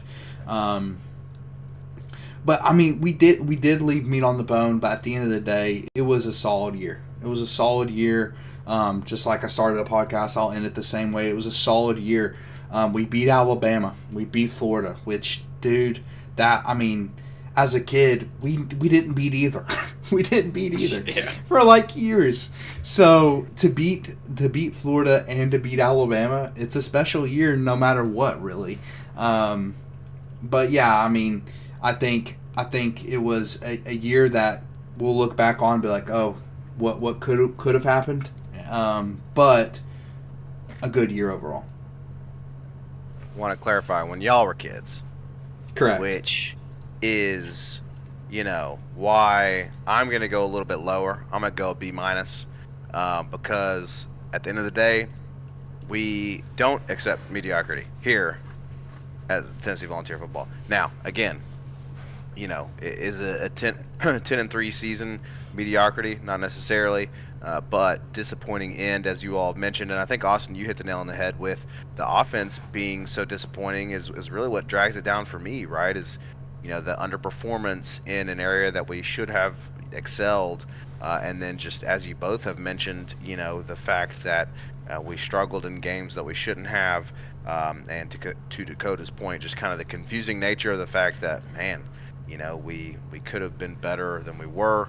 And so absolutely still solid season.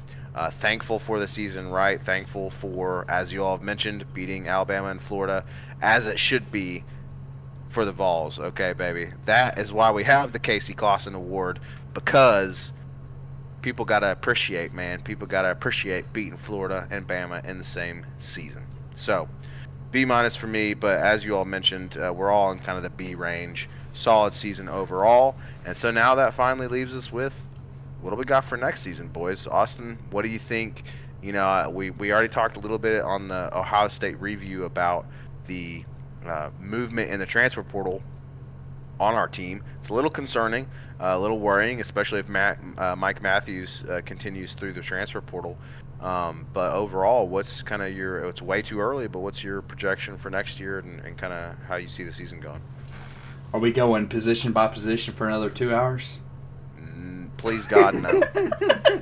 As much as I enjoy this with you gentlemen, and as much as our viewers eat this content up, Totally. we'll keep it broad.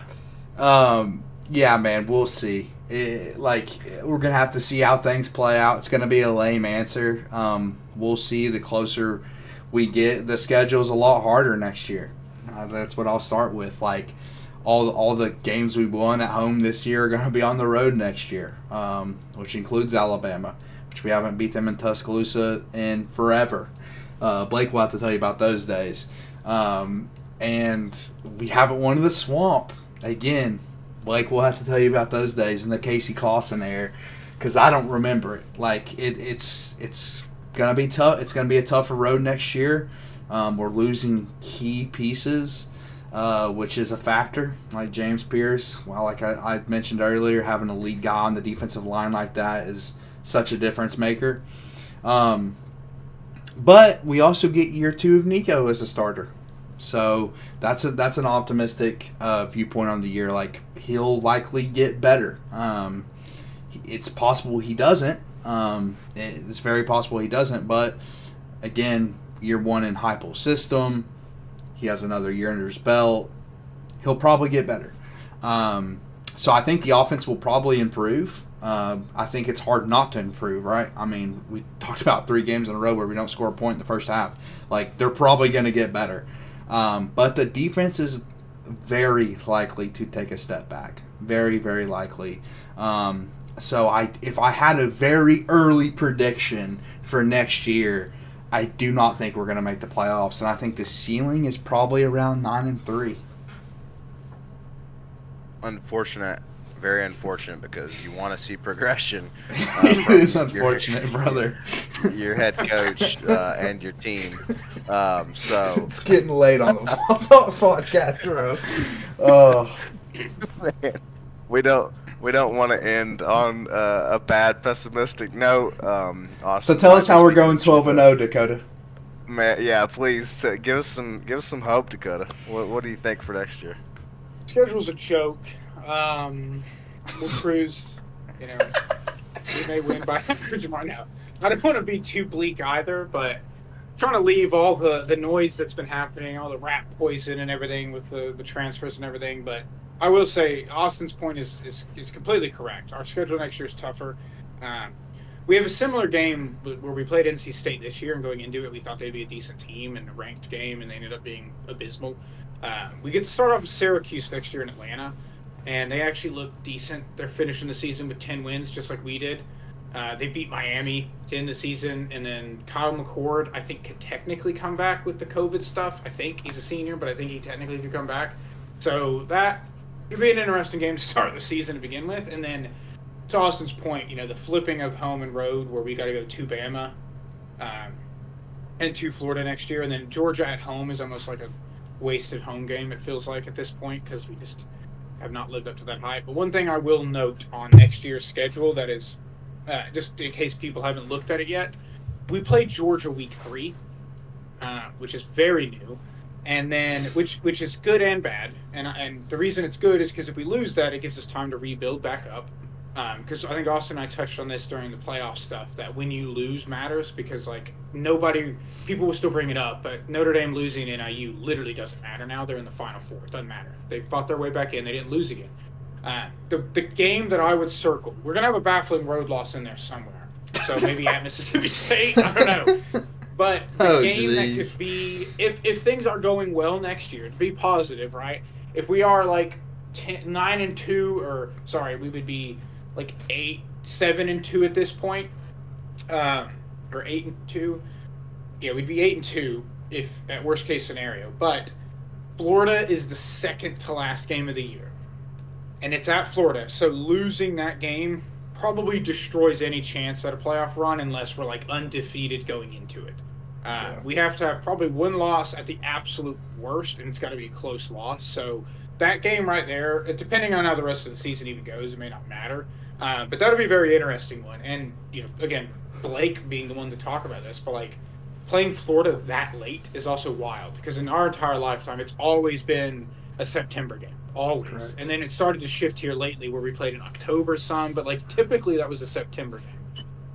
I could be wrong about this, but I believe probably the last time we played Florida that late in the season, trivia fact for you 2001. folks, is 2001 when the game was postponed as a result of 9/11.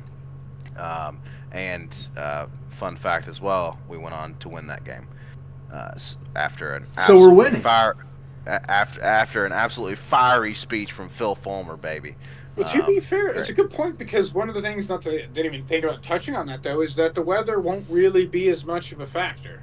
Going to Gainesville in September sucks, but going to Gainesville in mid to late November, not as big of a factor advantage for Florida when it comes to the weather. So that is something to think about. Not too bad indeed. And the hatred of the Florida Gators on this podcast is well documented. So let me tell you, if it comes down to getting the playoffs by beating the Gators, we best be beating the Gators. I don't care if we're in the swamp or not. So, all right, folks, there you have it. That is the Vol Talk season review for the 2024 Volunteer short season. And sweet. Yeah, short and sweet. It was a doozy, boys. But it was. Hey, it was a good one. We're gonna end just under 2.5 hours. Hell yeah. So, not bad. again, a fitting end to the football season for the Vol Talk podcast.